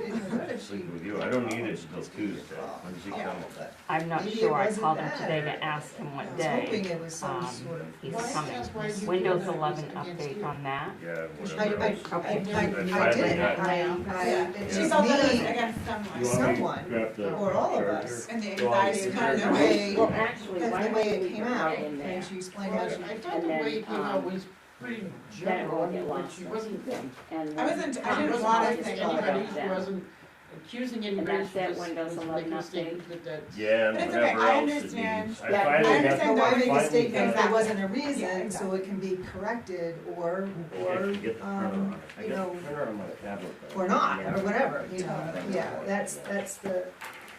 All right, so and I know- just printer access and Windows 11 But anyways, update. yeah. Okay. And anything else? But anytime, I will Thank say, you. I really am very uncomfortable public speaking and I'm very uncomfortable being